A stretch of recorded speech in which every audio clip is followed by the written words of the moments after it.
Fantastic tones for human bones.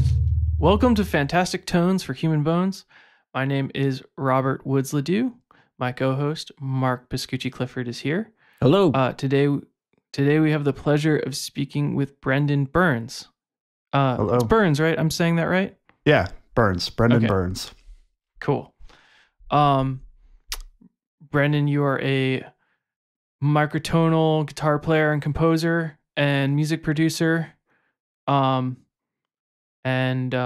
anything else am I missing from your credentials? No, yeah. I mean, I'm an audio engineer and sound designer during the day for a podcast company, actually. So this is familiar territory for me. Right on. Yeah. So, where are you from, by the way? I'm actually from the Bay Area originally. I grew up there in San Rafael, which is like, half an hour north of San Francisco. And yeah, I lived there until I was 18, and then I moved away, never to return. Done. Oh, man. Yeah. Yeah. I bet we probably know then some of the same people because Mark still lives in the Bay Area, and Yeah. I lived there for a long time. But Okay, cool. and so when did you get into music? Like, did you take piano lessons when you were young, like so many people do, or?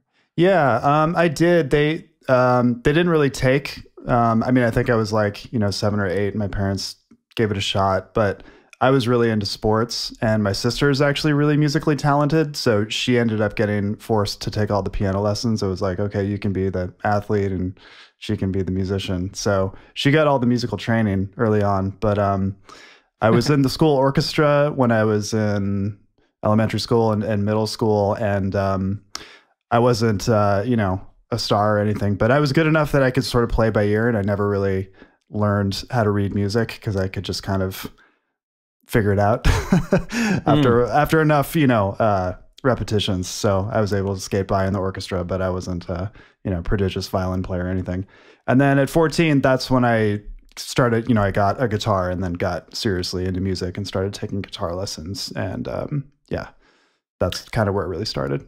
Were you immediately interested in pop and rock, or did you do any work in the jazz realm or anything like that? What were you studying when you first were getting serious with guitar?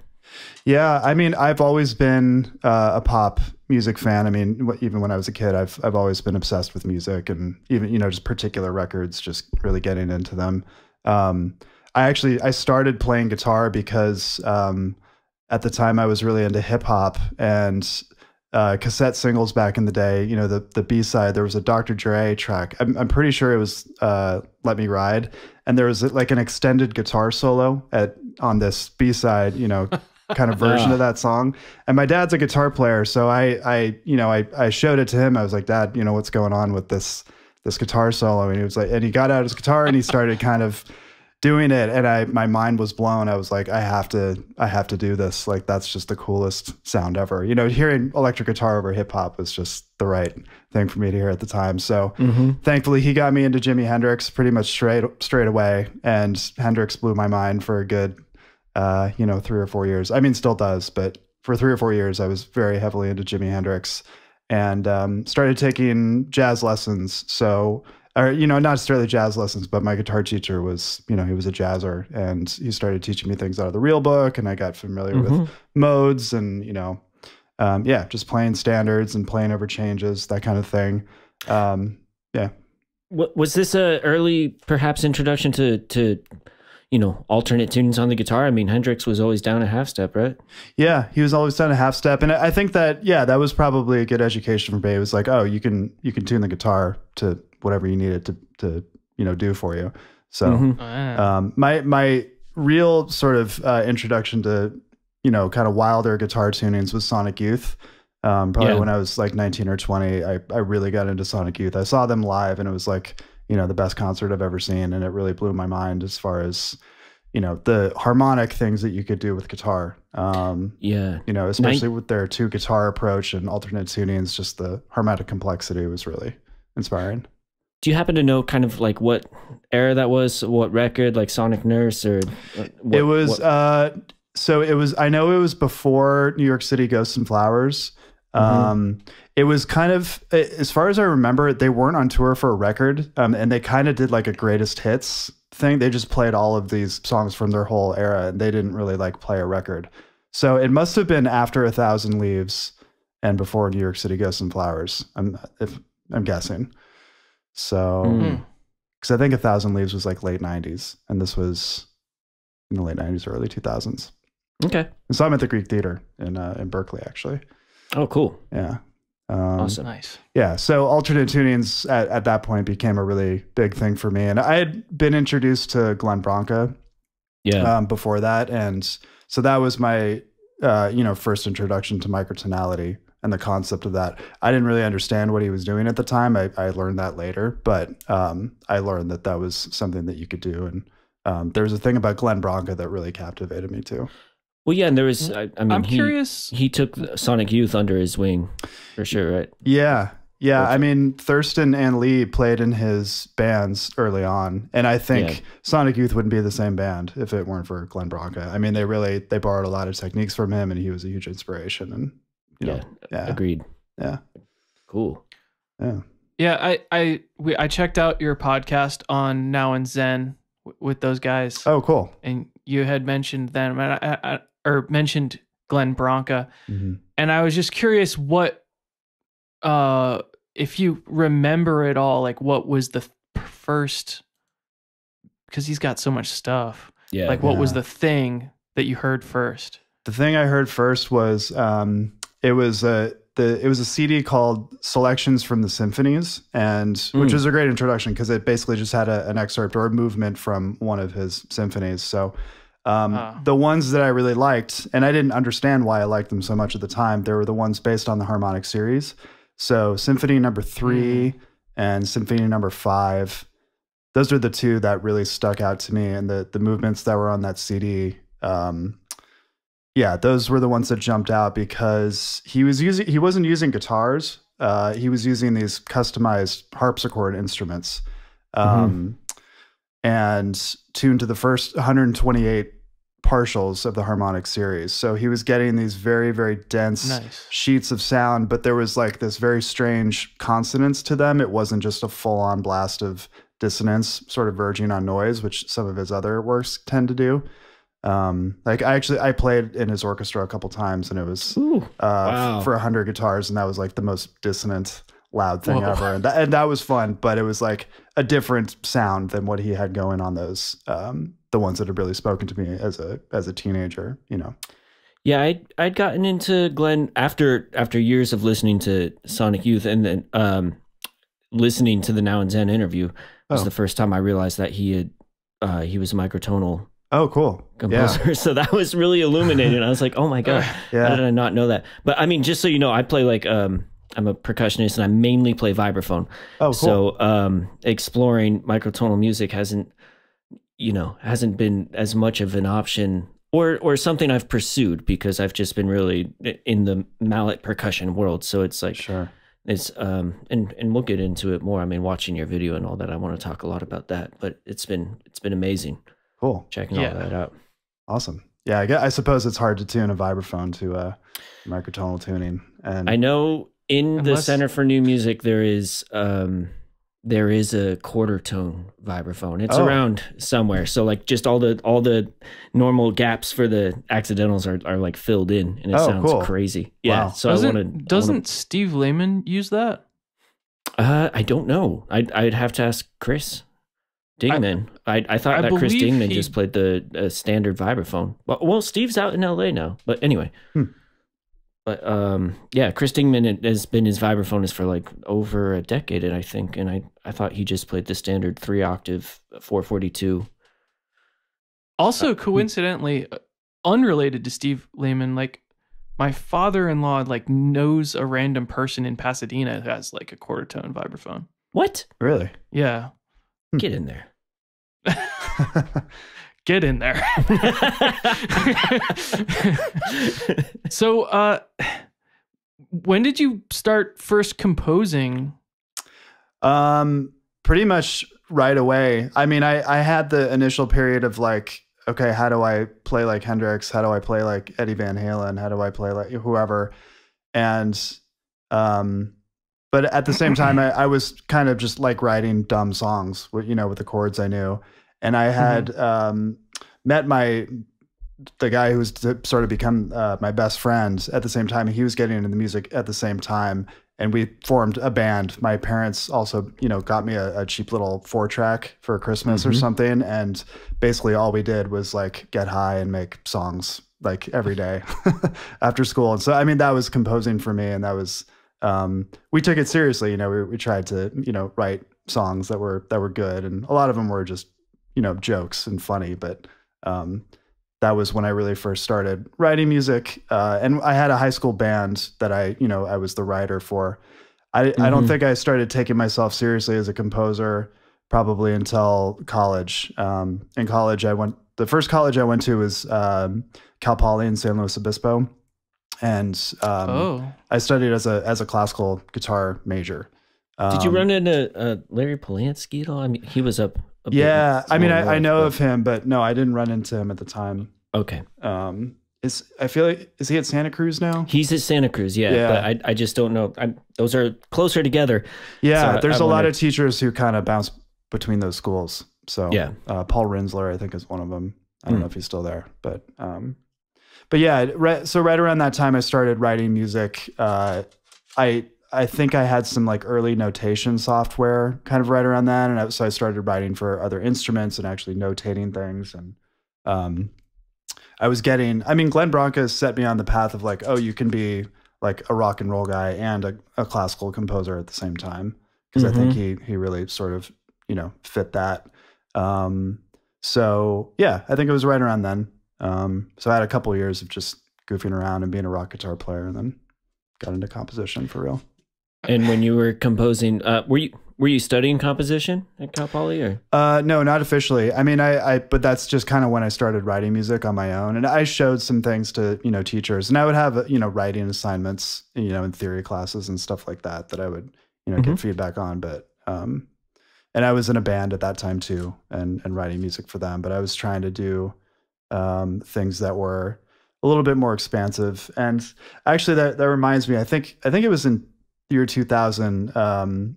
I did a piece for, I think it was 13 guitars and two electric bass players and an upright bass player and a drum set. So I was actually, I think it was actually after my first year at Cal Poly, I was like home for the summer, and I kind of rounded up friends and musicians that I knew in the Bay Area in San Rafael. And I had composed the piece on a 4-track, and then I kind of met with people one-on-one and taught them the parts. And then we recorded it in this big community center, this big kind of cavernous hall that my friend was working at the time. So there's a recording of that, which it actually came out pretty good for what it was. But that was my first like guitar, ensemble composition. That's not Novo Pangea, is it? No, that's not Nova Pangea. That's kind of the first thing I did at Cal Arts. But it's, that was kind of, when I went to Cal Arts, I thought I was going to pursue the guitar orchestra thing a little bit more, or like an orchestra that's playing rock music a little bit more. So yeah, I was giving that a shot. But the first time I did it was, the piece was called Cluster F. So I have the recording. The people who are on it have the recording, and I haven't put it online yet. Maybe I will someday. Right on. Yeah. Bandcamp, baby. Yeah. Exactly. So it sounds like maybe did you not do the full degree at Cal Poly? Yeah. I sort of quickly realized that I didn't want to be a classical guitar player and put in the time that you need to put in to be, a working classical guitar player. Totally. So I studied abroad in Madrid, Spain for a year. And then I transferred to Berkeley College of Music after that. I did 2.5 years at Berkeley after I came back from Spain, which was, that was a much better fit for me for a college, Interesting. this is a very earnest question. Is there anything going on with microtonal music at Berkeley? Yeah, that's a great question. There is now, much more so when I was there. The only thing that I know of when I was there is a guy named Richard Boulanger. Maybe it's Boulanger. And he was a synthesist professor, or he was the synth chair, one of the professors teaching synth classes. And he was experimenting with the Boland-Pierce scale at the time and other crazy scales. And I remember hearing about him, but I wasn't in any of his classes, so I didn't get any microtonal education there. I missed out. So yeah. But now they have microtonal ear training classes, I've heard, and probably some other stuff too, which is great. Yeah, it was very fascinating on the Now and Zen interview to hear. What was it, Stephen, one of the co-hosts? Stephen Weigel. Yeah, to talk about, because he has perfect pitch, but like basically retraining himself and his perfect pitch to deal with alternate divisions of the octave and everything. That was that's wild. I know at least a couple people that have perfect pitch that are completely turned off by anything that deviates from equal temperament. Yeah. I know both. I know a guy who has perfect pitch who loves microtonal music. So, and Steven's a good example of one of those people too. It's interesting. Yeah. And you said that you don't have perfect, but you have good relative pitch. No, I definitely don't have perfect pitch. Yeah, my relative pitch is pretty good. So when I'm composing, I compose pretty intuitively, but I can't stop my brain from recognizing intervals. Like, oh, that's a tritone, that's a major third, or that's the flat or minor third that I have available to me in the given tuning system. So my brain's kind of working with that, but I have no idea what notes there are. And just curious, what was going on in Spain? A lot of just being 20 years old and being in Spain and not going to classes. And I didn't fail out of all my classes, but that was a, what do they call it? A bi year or a gap year. Yeah. I mean, I immersed myself in the culture as much as I could, but I wasn't studying a lot. I'll just put it that way. Right on. Yeah. Well, sounds fun. I had a blast. It was really great. I had gone over there intending to study more classical guitar and study flamenco. And I went to a lot of shows, and, the tickets to the orchestra there was cheap. And I saw a lot of great stuff, but I didn't study with anybody. Yeah. I realized it's probably a good place to study flamenco guitar. Yeah. Yeah, that did occur to me when I went there, but I didn't follow through. So as you were finishing up at Berkeley, how did you make your way to CalArts, and when did you start composing more seriously with like microtonal materials, and how did this? What was that trajectory like for you? Yeah. Well, so after Berkeley, I moved to Chicago, and I was in Chicago for about 6 or 7 years. Oh, wow. And I was in a bunch of bands, touring, doing studio work, working as a sushi chef, working as a dog walker, working as a guitar teacher, just, and the band thing, I was in 2 bands that I thought would pan out, and they didn't for various reasons. And at that same time, I was also kind of getting really sick of, I don't know. I wanted to do something that was harmonically new, kind of how Sonic Youth had done it. I had seen them do it. I'd heard them do it. That was still, it was still rock and roll and accessible and exciting and not like so dissonant that it just became like dissonant music. So, and I didn't really know what that was, even though I had heard Glenn Branca, it didn't really click. But I also knew that I wanted to teach at some point later in life, at the college level. So it made sense to get my master's degree. And CalArts, I knew they had, people there doing microtonal stuff. Wolfgang von Schweinitz, who I studied with, he's kind of the main guy there doing microtonal stuff. James Tenney had, been a really big deal there. So that was really attractive to me. And I was like, okay, I don't, really know if microtonal stuff is really what I want to do, but I'm definitely interested in learning more. And it really was a class in Wolfgang von Schweinertz's class. I think I told this story on the Now and Zen podcast, but I'll tell it here again. I mean, I heard it was a class where he wanted us to hear difference tones. Can you give a real quick definition of a difference tone, please? Totally. So, and I could talk about the harmonic series too, if that's helpful. Because I think that's kind of... I was maybe gonna like, just because we have to do this for another episode, do like a supplemental episode where we kind of go over some basic acoustic stuff. But we can talk as much about any of that as you would like to. Okay. Yeah, I mean, your perspective would obviously be...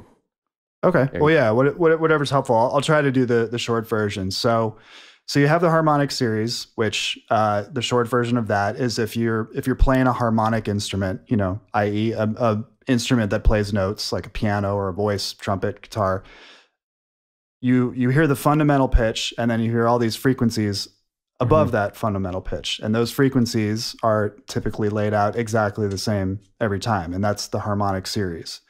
So I'll jump right to difference tones. So if you have two instruments and they each play one note, and you tune perfectly to those frequencies that are in the harmonic series, if you get it just right, this ghost note comes out of nowhere, and it's the fundamental frequency of so let's say I'll keep it simple. So let's say you have the note A. If you play the note A on a piano, you're going to hear a whole bunch of frequencies. Two of those frequencies happen to be C sharp, which is the major third, and you also hear E on top of that, which is a perfect fifth. So that C sharp and that E, they're not tuned exactly like equal temperament, but they're pretty close. So if you take two violinists and one violinist plays that C sharp and the other one plays an E, and you tune it exactly the same way that it's tuned in the harmonic series, in the room, you'll actually hear a fundamental note A, even though nobody's playing the A, which is kind of trippy. Yeah. But it's... Wow. Yeah. Okay. So it works. It's hard to get right, and sometimes they're harder to hear, but a lot of Glenn Branca's music actually relied on these acoustic phenomenons, these difference tones, these summation tones, basically tones that are being produced because of what's happening acoustically in the space. So back to how I got into microtonal stuff. There's this interval, and it's called, and so in microtonality we refer to intervals as ratios. So if I say an 11:8 ratio, all that means is it's tuned exactly like the 11th partial in relation to the 8th partial. So that's just a different interval that, or it's just an interval of, two frequencies. But it's also mathematically 11:8, like 11/8. Yeah, if you want to break it down into its rhythmic component, it is. Yeah, it's a rhythm too, which is really cool. So like a 3-2, that's a perfect fifth. I don't know if you can hear this, but you have the 1 2 1 2, and then 1 2 3 1 2 3. If you speed that up, you'll hear this big old power chord, a big perfect fifth. So with 11:8. Yeah, I can't play at 11:8. No, you guys are the percussionists, but we can also not do that. We can. So the 11:8. So Wolfgang von Schweinertz, the teacher, he had us, he had the violinist, play an 11:8 interval, and the 11:8. If you tried to sort of figure it out in equal temperament, it's right between a perfect fourth and a tritone. It's like a perfect quarter tone. So it's like this note that should be very, very dissonant to your ears. And it is if you're not used to it. But they played it, and I heard the difference tone clear as day. And it was like this beautiful consonant structure that I had heard before, because I was like, that's what Glenn Branca was doing. That's the thing I liked about Glenn Branca. He was accessing all of these microtones that are quote unquote in tune. I mean, they are in tune to the harmonic series. So there's there's a consonant quality to them, but there's also this new quality because nobody uses them in music. Or I shouldn't say nobody, but microtonalists don't intentionally. Yeah. So I would like to say now that the video that you have made about this, you have a tutorial on YouTube that's like, it's about a half hour-ish and some change long. And it's like the detail and the clarity at which you explain all of this is phenomenal. And thank you. It's so great. And we're gonna definitely post a link for that, and we highly encourage all of our listeners to check that out. Yeah, everyone should definitely watch that video. It's a must watch for sure. It's a must watch. Yeah. Oh, that's awesome. I'm happy it's helpful. Yeah, I mean, this subject it's so deep. It's hard to explain it in like 10 minutes. You can kind of scratch the surface in like a half an hour. But that, I mean, you do it in the most concise manner I've ever heard anyone do it. And seeing that video. The animations and using the EQ in Logic, like to that, like just things started clicking left and right. Awesome. You know, also really dope to see the breakdown of that song too. Yeah. Oh, cool. Which is one of my favorites. Right on. Thank you. Yeah. Yeah. I'm glad it helped. Yeah, I made that video. I was waiting for my album that I made at that time, Neutral Paradise, to get mastered, and I just had like 2 or 3 weeks where I was just like, what can I do to promote this album? And I was a teacher at the time. I did teach college, so I was kind of in the educator mode, and I was like, oh, I could just make a video, and glad I did. If it's helpful.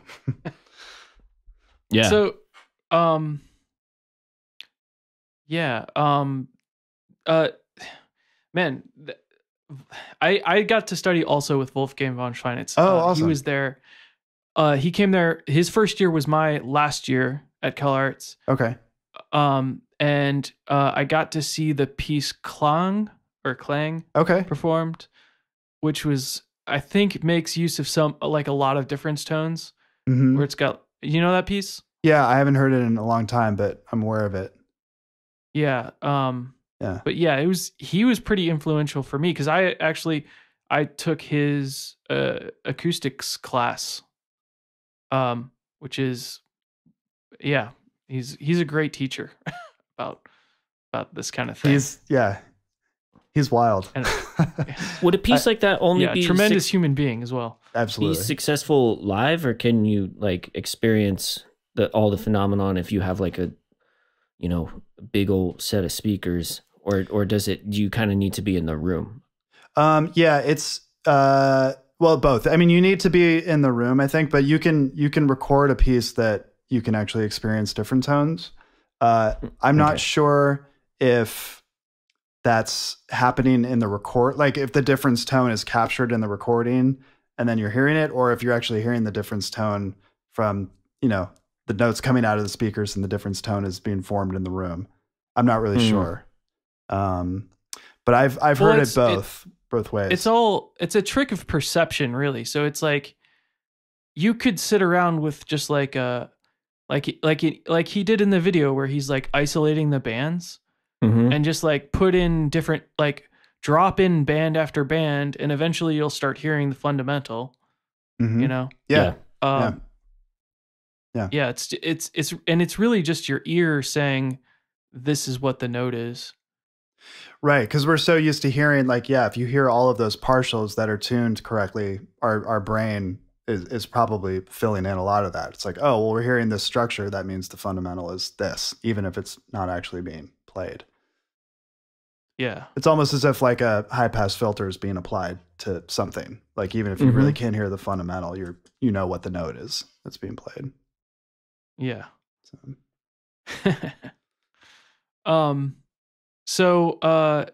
Were you aware of Wolfgang von Schweinitz before you went to CalArts? Not as a composer. I mean, when I was looking at the school, I definitely read about him and listened to his music because I knew he was the microtonal guy there. But it wasn't like, oh, Wolfgang teaches at CalArts, I'm going to go to CalArts. It was just kind of like, you know, I was introduced to him there pretty much. Did you have any, let's see, when did you first get a microtonal guitar? And was that after or before CalArts, or? It was, I made a fretless guitar when I was kind of in my Glenn Branca Sonic Youth phase. I just ripped the frets out, and I was experimenting with playing kind of microtonal melodies. At the time, I was improvising a lot. I had a duo with a drummer friend of mine, and I was playing the fretless a lot. So I was experimenting with microtones, but it was totally intuitive, and I was just playing by ear. My first real microtonal guitar, I got it in after my first year at CalArts. So that that class I had with Wolfgang, when I realized like, oh, this is for me. I started doing things in Logic, just doing things on software instruments, and then I quickly realized like I need to get a microtonal guitar because I'm a guitar player and I want to play my instrument in this world. So I got a Free Note 12-tone Ultra Plus, which is a John Catler design, and it's basically a regular guitar, and in between each fret, it has a fret where you can access just intonation intervals. So I could play like the 11 to 8 interval, 13 to 8, 7 to 4, which is, so basically, I know it's kind of like skipping ahead, but I could play in the 7 limit, 11 limit, and 13 limit, which is basically, I could play all of these consonant microtones, which is the ones I was really attracted to. There's dissonant microtones too, but I was, really excited about the consonant ones. So just a couple quick things. Why is it called Free Note 12-tone? That's a good question. I don't know. You'd have to ask John, but I think it's probably just like his whole thing is about it freeing up pitch and not having, Do you have that guitar handy? I'm just curious. Yeah, I do.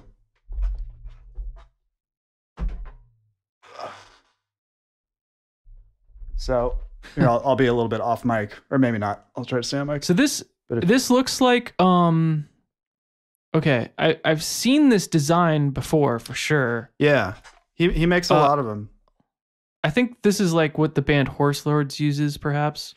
Yeah, it's possible. I'm not sure what they use. I know of that band, and they play in just intonation a lot of the time. King Gizzard plays, I think it's called a Saz neck, and I don't think that's based on just intonation. I mean, they have the frets in between the frets kind of thing, and they're uneven like this one is. Okay. But I don't think that's based on the Harmonic Series, as far as I understand. Yeah. Okay, so, and then this term limit, it actually, I don't fully understand the usage when you say 7 limit, 13 limit, all this. Yeah. Maybe if you could explain that. I'll give it a shot. Yeah. Okay. So what we're used to hearing, and I guess what I mean by that is like most Western music, when we're listening to equal temperament, stuff done on a regular piano, regular instruments, that's considered 5 limit. And the reason is, so the 5 stands for the fifth partial. So the fifth partial is, it's actually a major third above the fundamental. So if we go back to that fundamental A, the fifth partial is a C sharp, a couple octaves up. So this C sharp, it's 14 cents flatter than what we have in equal temperament. But in terms of like, let's call this a limit, it's close enough. So we're hearing 5 limit music because we have the major third in play, and it's tuned closely enough to JI that we can say that's a justly tuned major third. If I'm going to back that up a step, if you had 3 limit music is more like Pythagorean tuning, where we have the perfect fifth tuned perfectly. Yeah. So the third partial is the perfect fifth. So if you're dealing with 3 limit music, that basically means your thirds sound like shit, but all of your perfect fifths are good. So you have access to nice, clean, perfect fifths, but your major thirds they're going to be wonky. If you start tuning your music to 5 limit, that means you have access to the fifth partial, which is the major third. Does that make sense? Okay. Yeah. A little bit more. Yeah. Okay. So now when we say 7 limit music, the reason we don't have access to 7 limit tunings or 7 limit music on a regular piano is because the harmonic seventh, or the seventh partial, it's tuned 31 cents flatter than the partial that we're used to. So if we're still in the key of A, if you go up a bunch of octaves in the harmonic series, that G is 31 cents flat than what we're used to hearing. So we have no way to play that G that's 31 cents flat in this equal temperament. So, and the intervals in relation to that G, we can't play those intervals as well. So I don't know if that's making sense or if it's no, helping. you're doing a great job. Okay. I understand. Okay. So what is the 13? Like I don't have all the partials memorized. Okay. Yeah. So I only have the partials memorized up to I have the first 16 memorized, and that's kind of what, once you get past that, it just gets into very, very super particular intervals. But so the seventh harmonic is important because that's a minor seventh, basically a dominant seventh chord, if you want to imagine that. But that seventh is tuned really, really flat. And it sounds awesome when you tune it in JI. Yeah. But we just have I have to say, if I getting into microtonal music, that was my interval. Oh, cool. Getting into it. Harmonic seventh. The first microtonal or serial or not serial. What do you say?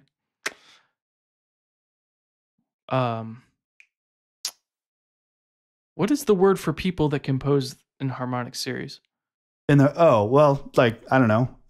Just intonation composers, microtonalists. Spectralist. Oh, that was okay. Yeah. Gotcha. Yeah. That was the word. Yeah, that was the interval. Anyway. Okay.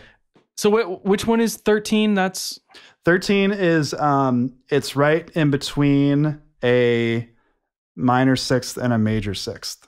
Mm. Oh, okay. And it's 40 cents flatter than our regular major sixth. So it's very quarter tone ish. And it sounds really wonky, but if you play it in the context of a chord, it sounds great. Right on.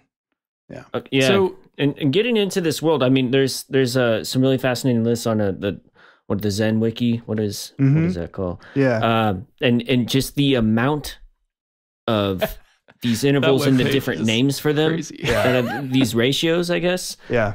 It's crazy. It's totally nuts. I know. And I have no idea how those names became, canon, but some of them are hilarious. they are, yeah. The witchcraft third, Right. Well, the thing with the wiki, it's there's so many. It's such a new field, and whoever is going in there just being this is what this interval's called, and nobody's really following up or agreeing on it. Yeah, exactly. You are correct. Yeah. Yeah. How many you did a master's at CalArts? I'm assuming. Yeah. Mm-hmm. The MFA. And so when did you do this ROD piece that's on your Bandcamp?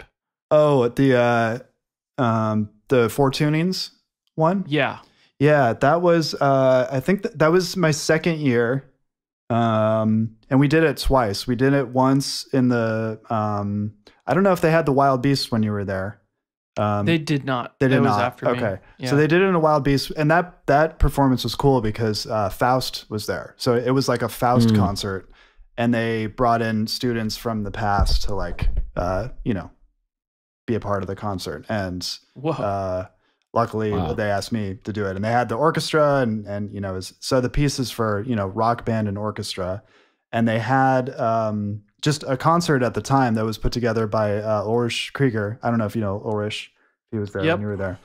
Yeah. Yeah. And so, I mean, he's he's a rock musician. He plays in Lou Reed's band, but he's also a classical guy. So it made sense. And there was a lot of people who wanted to, try that. So we had a concert and for, orchestra and rock band, there were maybe 5 or 6 pieces. And yeah, so I guess that was 2012, something like that. And it was just a performance at school, and then thankfully it got a second performance at the Wild Beast. But the recording is actually the first performance. Right. Yeah. Yeah. So this employs a couple of the things that we were just talking about. So it's a 13 limit tuning. Yeah. And then you have a 20 EDO, and then a standard 12 EDO, which is equal temperament. how did you get, obviously you mentioned that you have this guitar that you were just talking about. Mm-hmm. But how did you get the orchestra to what, and like what elements did you use of the orchestra to get these tunings? Yeah. I'm curious. Yeah. So the orchestra, when I actually had the orchestra play microtones, it was mostly just intonation stuff. So for horns, it's really easy because horn players spend all their time trying to play an equal temperament because they're actually playing partials and then they bend them up to actually be an equal temperament. So horn player has no problem playing a harmonic seventh.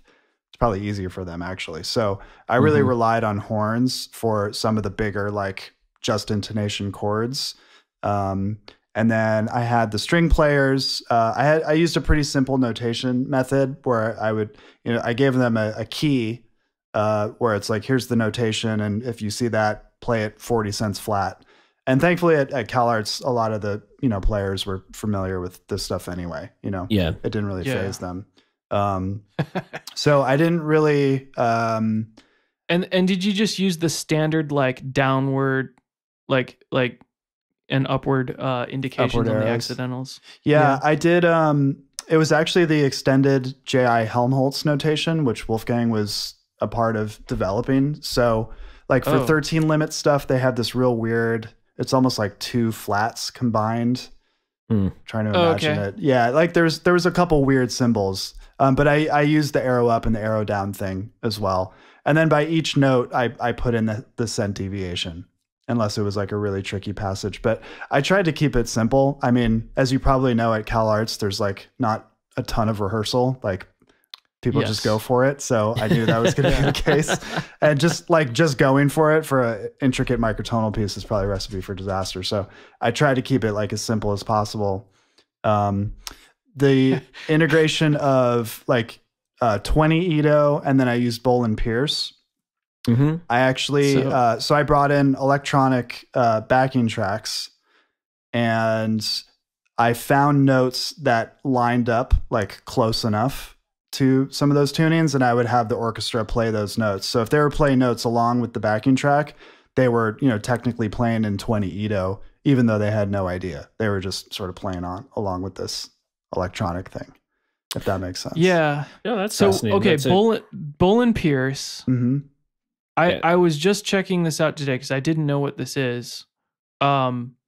Is, correct me if I'm wrong, a scale that doesn't repeat on the octave. Yep.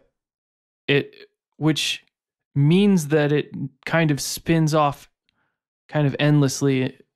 Yeah. Into harmonic endlessness. I don't know what to say. Yeah. But it's that's it. Yeah. Well, it repeats at the, instead of the octave, it's the tritive or the tritave. I don't know how to pronounce it. Which is an octave plus a fifth. So in terms of just intonation, so again, going back to the harmonic series, the second partial is an octave. So if you play an A on a piano, one of the frequencies you're hearing is just that same A an octave above. The third partial is a perfect fifth above. So instead of giving the octave equivalence, you just give the next interval in the harmonic series up an equivalence. Yeah. So it repeats at the perfect fifth. So our ears, we perceive octave equivalence. We don't really perceive fifth equivalence as far as I understand. So it does seem to sort of spin off into infinity, and there's no, if you have the bass playing a certain frequency, you're not going to find that anywhere else up, the scale, which is pretty wild. Yeah. I have I was just messing around. I have a 2-octave Bolin Pierce scale. Oh, nice. We can listen to real quick.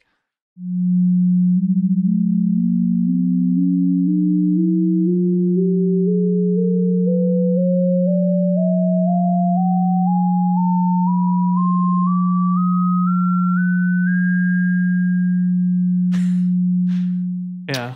Oh, I see what you're saying when you're saying it like spirals.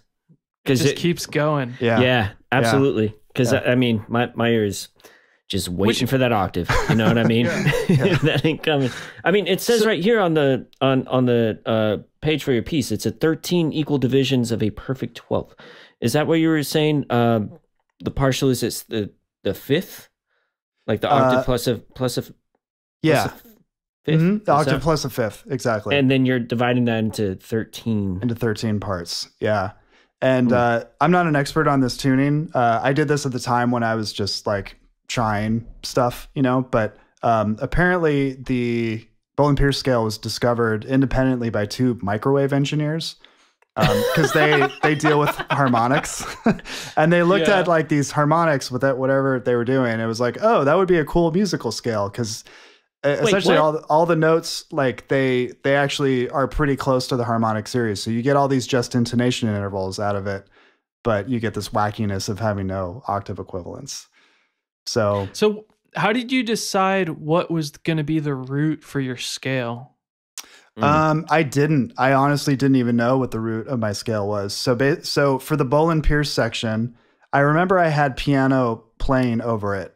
And so that was like a moment of polytuning. And so that happens a couple times in the piece where it's just like, this is 12 Ito plus whatever tuning. And I came up with a piano part that just sort of worked with Boland Pierce. Because I mean, once you're into that territory anyway, there's nobody in the audience being like, that note isn't in the Boland Pierce scale. You know, it's just like, it sounds insane no matter what you're doing. So I figured I could just overlap the tunings and nobody would be the wiser. Yeah. There's like people yeah. Okay, interesting. And this was all notated, didn't you, with the score and everything, with backing track cues and the score? And yeah, I didn't notate like the 20 Ito stuff and the Boland Pierce stuff. I didn't notate that because that was just pre-recorded, but it was notated. Whatever they were supposed to play was notated. So like there's a section that's a lot of just intonation. All of that's notated for the players. And there's actually no backing tracks in that section. And I was playing guitar over this. So the other strategy was like, hey, this really loud electric guitar is going to probably be playing the note that you're supposed to play. So I let the orchestra know that, like, if they're struggling tuning, just to like listen to what I was playing, and that would probably be a good hint. Yeah. So I had to get strategic about like getting it performable. I should mention that I was able to whip up this like check out these scales and things fairly quickly because our last podcast interview, Danny Meyer he's written this microtonal programming language where you can just easily type in like like whatever ratio, like I could just do like get the sequence of the ratios like 1 1 27 25 and just write that out and it'll just do it like that. Oh, that's cool. Yeah, it's called Where's So Cool. His name is Danny Meyer. He's a tenor saxophonist and programmer and microtonal musician out in New York. And cool. Yeah, been a friend of mine for a long time. And nice. You know, he's written this really, you know, once you figure it out, really user friendly language. It's cool. I'll definitely check that out. Yeah. Yeah.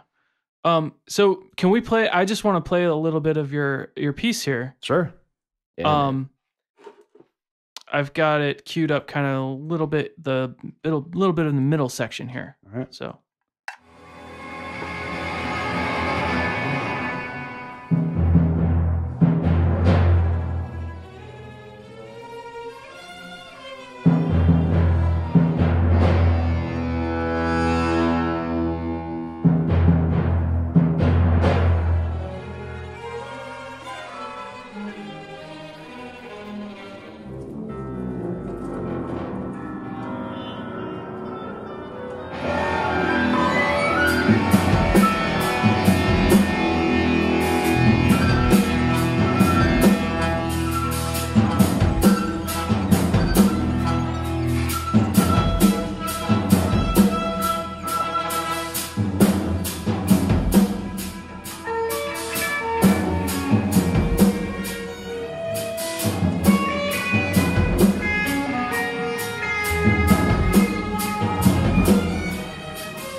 Yeah, that's a really amazing orchestration, honestly. Yeah, like that definitely came to mind. The orchestration's really, I mean, just like from a technique standpoint of composing, and then all the other elements that you're using. That sounds amazing. Oh, thank you so much. Very fascinating work for sure. That's awesome to hear. Yeah. Cool. It's like the microtonal elements are cool, but it's hard to even pick a section of that piece because it's like yeah. Cool. I appreciate that. Yeah, I spent a long time on orchestrating it. It's one of the things I love to do. My favorite point that I get to when I'm writing stuff is like when I have the basic, like the important stuff, like I know what the chords are, I know what the melody is, and then I just get to like go to town on something and give it shape. And So at this sort of same time, you're working on Micropangea, I assume? Yeah. Yeah, that was kind of the same era. Well, yeah, I mean it was overlapping for sure. And this strikes me, this is like, correct me if I'm wrong, but this is like your kind of first sort of major effort towards this style that you've kind of continued to do of like microtonal pop production stuff. Yeah, it was definitely that was the goal. I was like kind of what I mentioned before, like when I was in Chicago, I still wanted to do rock music, and I wanted to do something that was harmonically interesting, at least harmonically interesting to me, and I didn't know how to do it. And then at CalArts, I learned like, oh, I could maybe do it this way. And so that's what Micropangea was about, was like, okay, let's test this out and let's see if I can make, a collection of songs that are the type of music that I want to make. Because I mean, microtonality is not a genre. It's just, I still wanted to do rock music and pop music, but I just wanted to apply this kind of new DNA that I'd been shown that existed. Yeah, that's always like, that's an interesting thing, because like if I list all of my favorite microtonal musicians out, it's like it also is like a list of different genres of music in a way. Yeah. But you're the only one that's doing like pop and rock, as far as I know.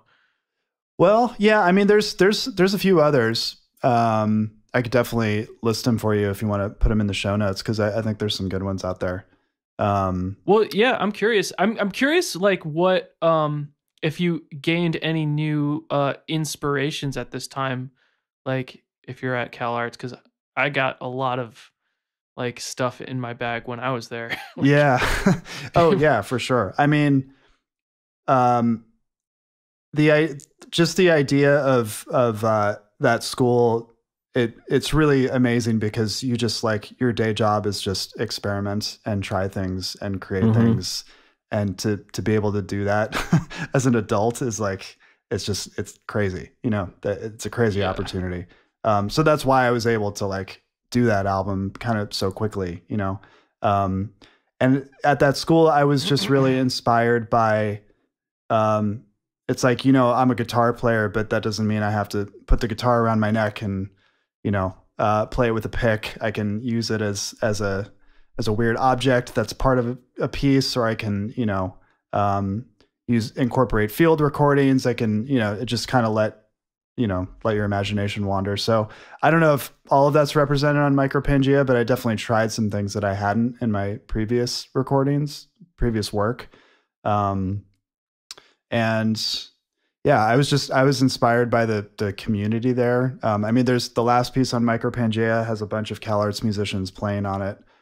It's a piece that's in 17 Edo, and I use 12 Edo guitars to get that accomplished. So I tuned the guitars, and I notated it in tab, but I tuned the guitars so the guitar players could either play an open string, a 7th fret, a 9th fret, or a 12th fret.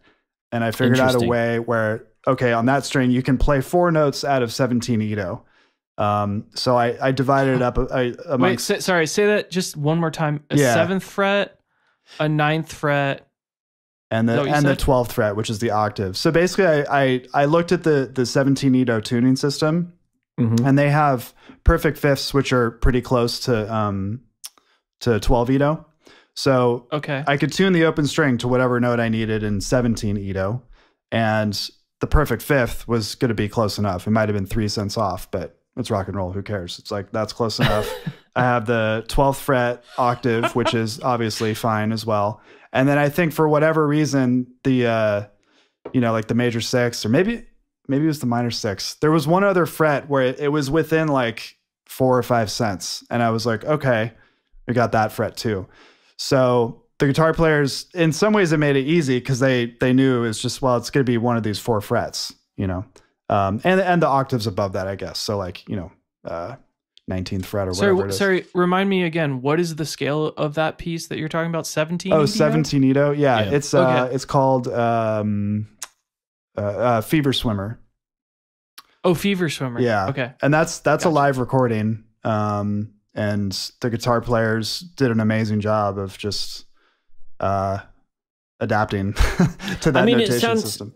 It sounds like a really clever way of making it accessible to someone who doesn't have like a multi-fretted specialized guitar. That's really fascinating. So you just figured out like how many cents difference each string needed to be, and then you'd be like, you are allowed to play these frets and we can accomplish this goal together. And yeah, I basically figured out like, okay, between 3 guitars I can play a 17 Ito scale. Like I can get all the notes I need, but I wanted to double it, so that's why there were 6 guitars. So that's cool. Yeah.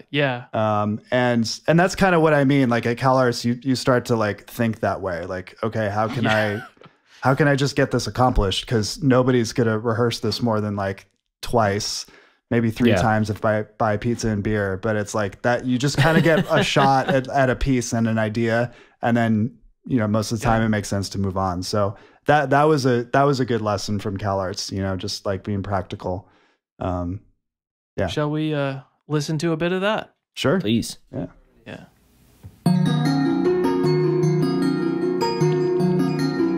There's backing track in this.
That is beautiful.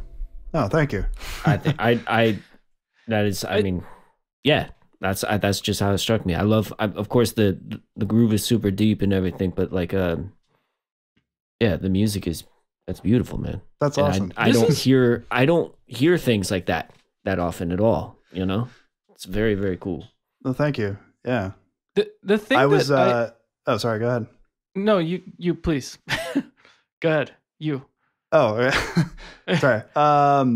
No, I think, and this isn't like, I'm not even commenting on the piece or the music that I make, but these tunings are just so beautiful. The structures that are in them. And like you said, it's like, I've never heard that before, And so, and that was the experience I was having. I was just like, I've never heard this before. Like, I don't even know what this is.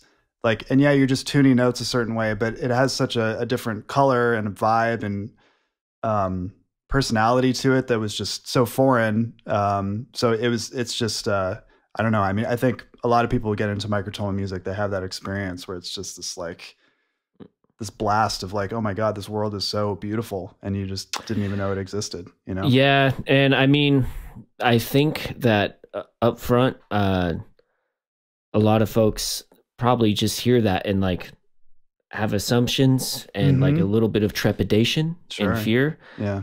And, you know, but it's a whole other realm to explore. And there's so much happening there. That was just that. That was one tuning in there, right? Yeah, that's all 17 Edo. Yeah. Okay. And there, I forgot to mention there's so the bass and that kind of like synth intro stuff.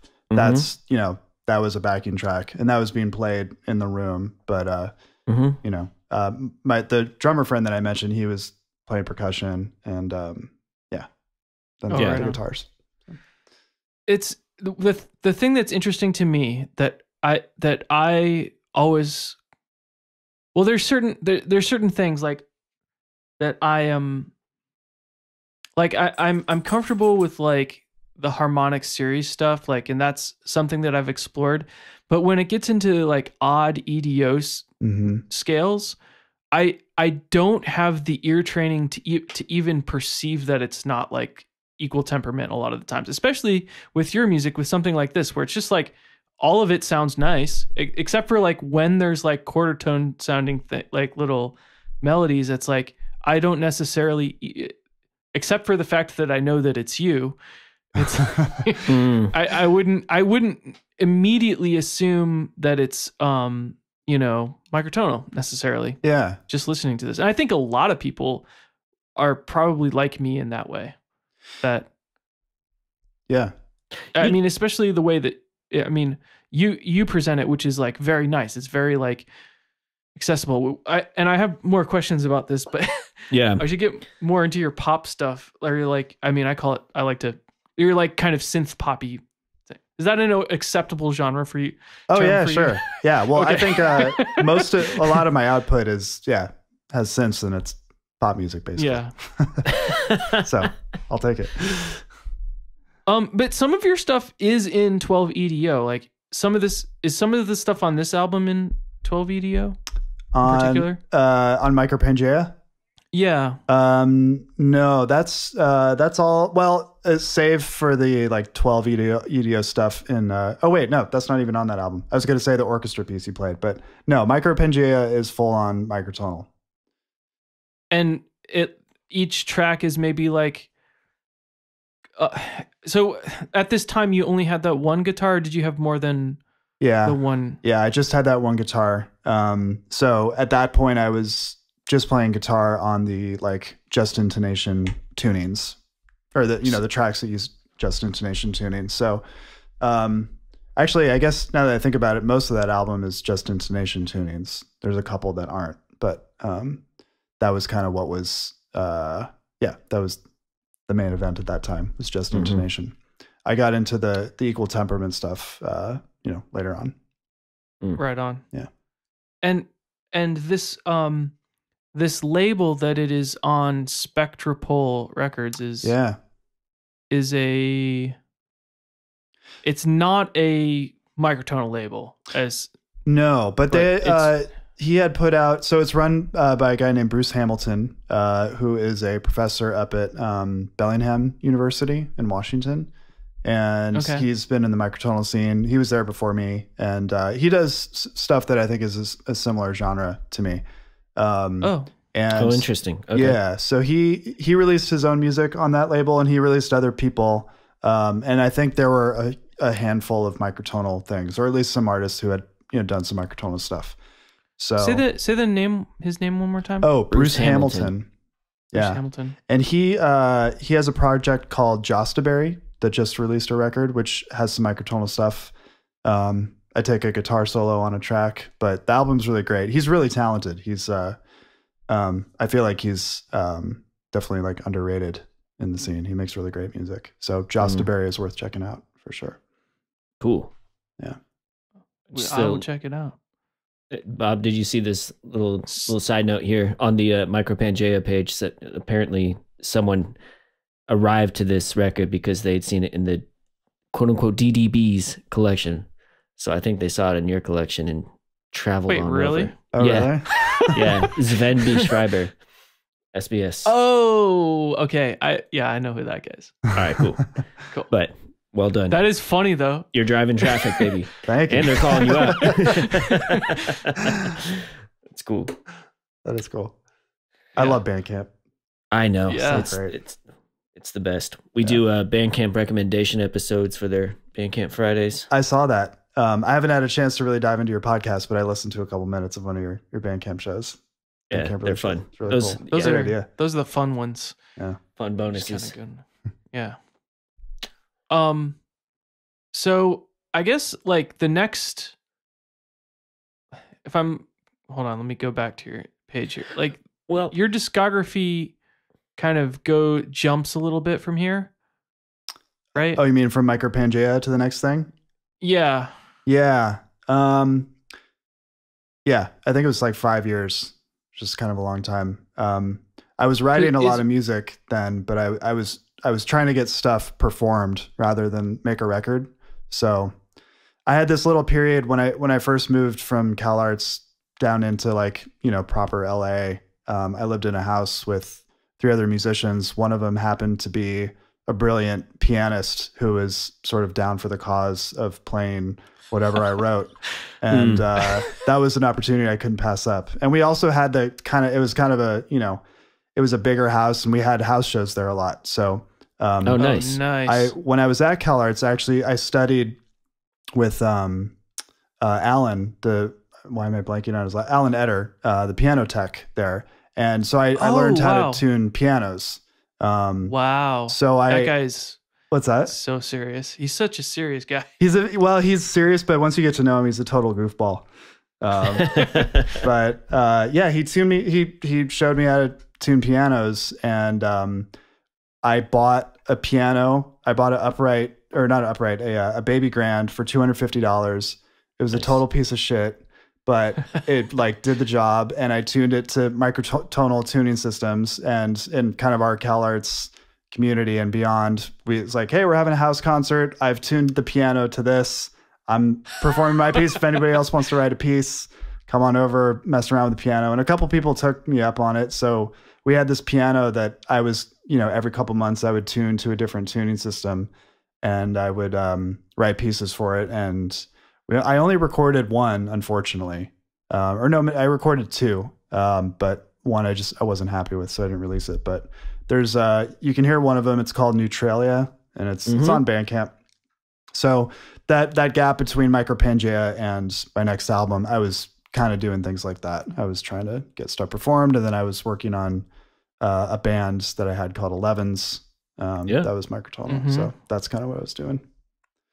You ever check out Chris Brown? I mean, he's doing he tunes his own piano stuff all the time, and kind of in the same world as like Ellen Fullman out here, you know. But yeah, I know that he is often tuning his pianos for specific performances. So that's cool. I know the name, but I'll have to check him out more. Yeah. When did you get your, because the 11s stuff is all 22, right? That's all 22. Yeah. So when did you get like your first 22 guitar and was that also John Catler? No. So the 22 guitar I got, I want to say it was 2014 or something, maybe 2015. Yeah, and as you say on the Now and Zen, you had to commit. I had to commit, committing to a system. I had to choose. Yeah, I mean, if I had thousands and thousands of dollars, I could just get them all. But I also had to buy a bass, for the bass player, and I had to buy the little tuning box for the synth player. Yeah. So because they weren't going to buy it themselves, they didn't you know, they didn't care. They weren't writing that tune system. So yeah, I spent a long time trying to choose, and 22 Ito, it just fit the bill. It was like not too many notes. It had really cool consonant stuff. That 11 to 8 interval that I seem to mention all the time, it had that. So it had access to 11 limit harmonies, which I was really into. It also had great 7 limit harmonies. I mean, you mentioned that was like your kind of gateway sounds into it. And so it has that stuff. So it's got a lot of stuff going for it. So that's why I chose that. There's a fascinating, I feel like it only comes up for a second in the video that you posted, but like you kind of have like a chart, sort of like a diamond, a descending diamond of like possible chords that you had found if you had done that. Like when you structured that on, just on starting on E as a root. Okay. Is that right? Yeah. In the Zen Harmonic tutorial video. Is that what you're talking about? Okay. Yeah. And so this is pertaining to what you're talking about with 22 EDO, right? Like where you have all these different possibilities where it's like, you know, you can do like traditional harmony adjacent things, but still just augment it and go off in these different paths and directions. Yeah. And I mean, this leads to a whole trail of questions about like your compositional process when it comes more to the pop stuff and how you're thinking about progressions in general. Yeah. So maybe trail of questions. That's cool. Yeah. It's honestly it's flattering that you guys are interested, and it's super cool. I mean, Bob, where are you in the did you want to listen to another thing and then kind of dive into that, or what do you think? Yeah, maybe could we play Operator real quick, because this is like probably one of my favorite songs of yours. Okay, sure. Yeah. Unless there's another song that we should play. I choose that one a lot when I have one shot at convincing somebody that my music's worth listening to. Right on. Okay, here we go. This is Operator.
Is that in JI? Oh yeah, that's a just intonation scale. That's in 13 limit.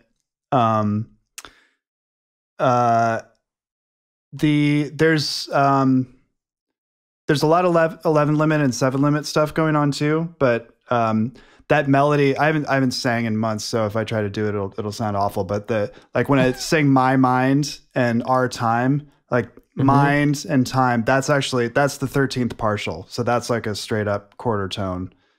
Okay. And that's that's when I'm using the 13th partial, and that's when it's like this is 13 limit land.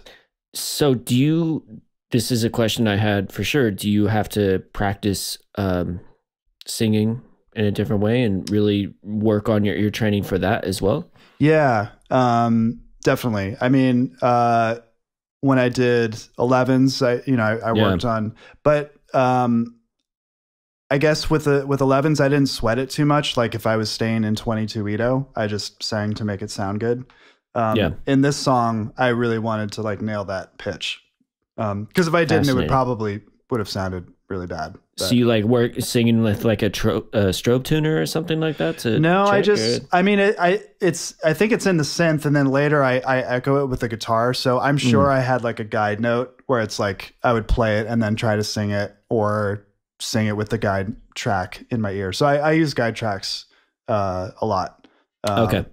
So I'm working on a new song right now that's lately I've been in 27 Ito, and I have this really long microtonal line which I'm singing. I'm kind of like doing a mock choir. There's like 10 of me singing the line, but I definitely have a blasted MIDI track in my ear so I can like nail the pitches. Yeah. You know? So I do that kind of stuff when it makes sense to do so. But with 11s, I sang what sounded right to me, and if it landed in the tuning system, it's probably because there was a note being played by a guitar or synth, at the same time.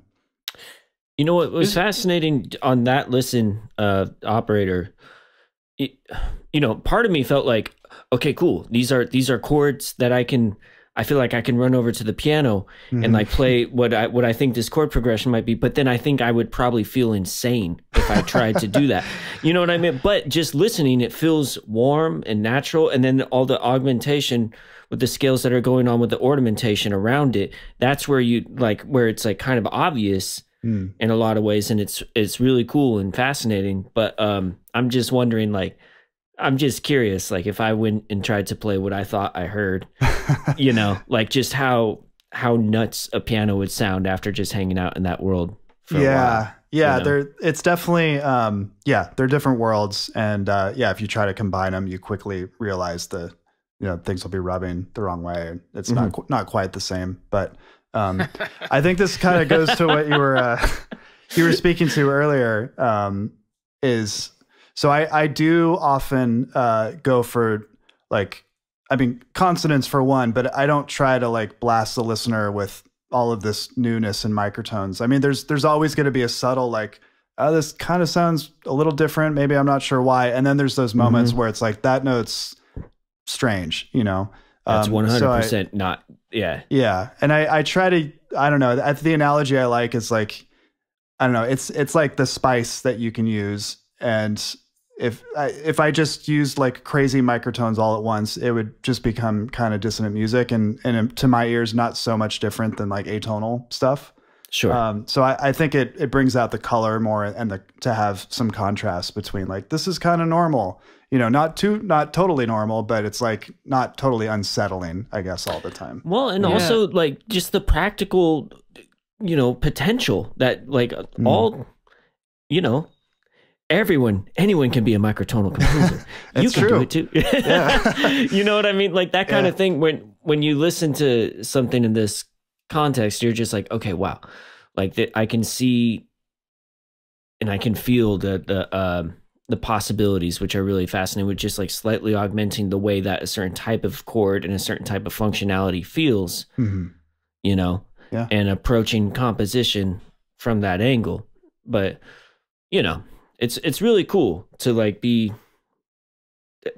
because, like something like, Bob mentions Lamont Young on this on this page here on something that you'd written about the record, and I love listening to that music, but it's a whole other experience. Yeah. You know? Yeah. And I probably made this comment like shortly after you released this album. oh wow. Really? I think so. Because it was, I remember seeing it because of that blog, Can This Even Be Called Music? Oh, yeah. That's why I saw this. And they were, I think, on top of it when you released it. Oh, that's awesome. Yeah, he was really clued into the Spectropole releases. So, which, by the way, Spectropole, that's the Now and Zen guy, right? What are you might be thinking of Sevish, who runs Split Notes. Are you guys aware of Sevish? Yeah, isn't that the album? Are you talking about the Can This Even Be Called Music? Oh, person? no, yeah, I'm sorry. Can This Even Be Called Music? That's Dave Tremblay, if I'm pronouncing that right. And he, I think he was just aware of stuff that was coming out on Spectropole. So when my record came out, that's how he found me, I suppose. And that's how you found me. Right. But Spectropole. Oh, wait. No, but this album is not on Spectropole. This album is on Split Notes. Right. Exactly. Yeah. So Micropangea is on Spectropole. Yeah. Neutral Paradise is on Split Notes, as is Realism and 2227, my other records. Right on. Yeah. And Split Notes is Sevish. That's Sevish. Yeah. Right. Yeah. Okay. Yeah. Who is one of the hosts of Now and Zen? Yeah. Right? I don't think he is anymore, but he was for a good while. I mean, he was like a founder of that podcast. And he does a ton for the community. I mean, he has his scale workshop, and he has a blog, and he puts out amazing music videos, and his music rules. And yeah, he's a really cool dude to have in the scene. Awesome. Yeah. So I have a couple questions. Are any of the tracks on this album in an EDO scale? Do you know? On Neutral Paradise? Yeah. Yeah. A lot of them are. So I'd have to pull it up to like remember the track listing, but the opening song Hysteria is in 22 Edo. Oh, really? Yeah. And sorry, can't even spell my own album. Second song is Hysteria. The first one is Entrance. Oh yeah, sorry. Entrance is in 22 Edo as well. Okay. Hysteria is in 22 Edo. Fluorescent City is in 22 Edo. Mm-hmm. Sorry, I gotta click on the link here. Operator, as we just said, is adjust intonation tuning. Electric Plains is 22 Edo. Paradise is 27 Edo. Oh wow. Yeah, and then it gets outside LA, and Kaleidoscopic's the JI tuning. That's Kaleidoscopic's the one I kind of break down in that tutorial, and then there's a bunch of 22 Edo on this album. That's when I really kind of dove into that tuning. Okay, I have a bunch of questions. Okay. Okay, so I guess first of all, how do you you're using Logic at this point, or?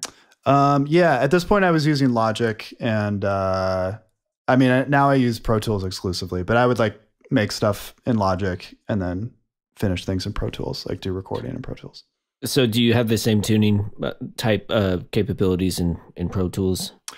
It gets a little trickier. You have to use tuning scripts, and I use Contact Instruments. So it's just like a text file that you generate from an app and then paste it in the script window.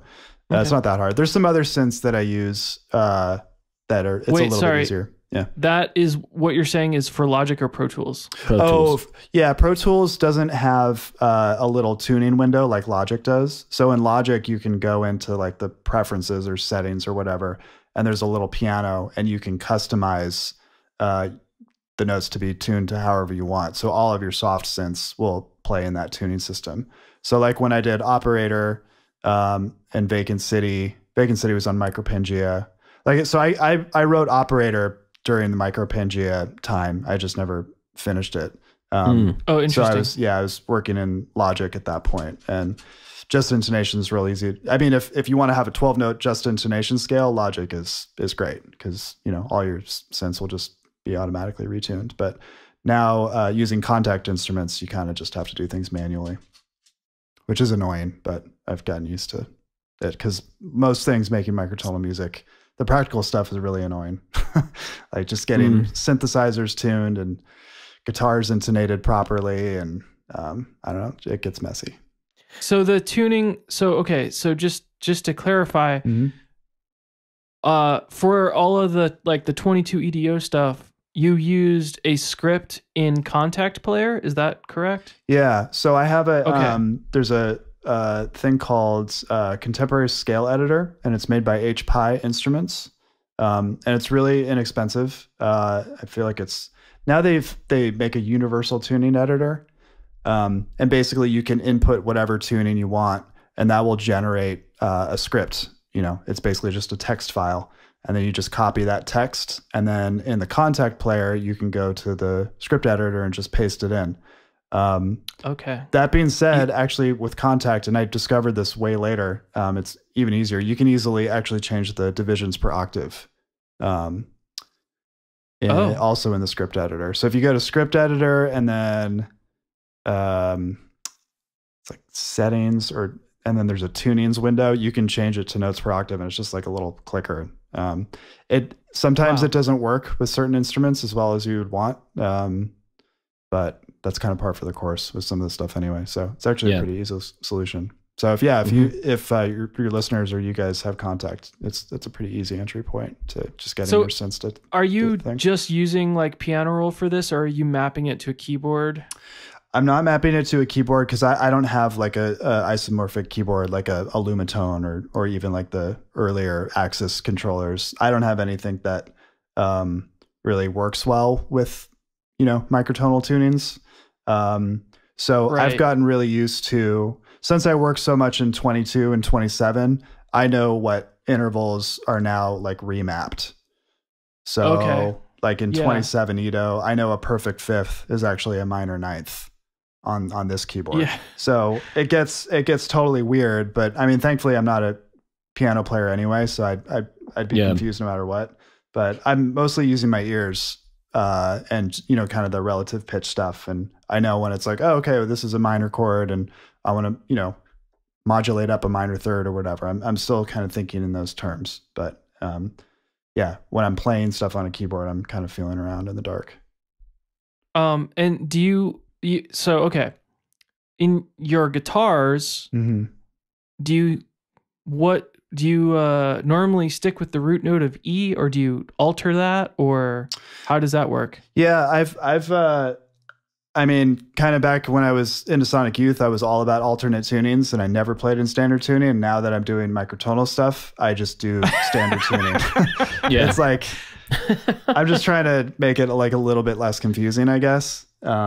Although I have started to kind of experiment with microtonal, alternate tunings, but I don't know, maybe that's another album or something. But yeah, I tune to, just fourths, and then between a D and a G and a B string, I'll retune that to whatever it needs. But at least I have those kind of familiar relationships. It's in fourths? Wait.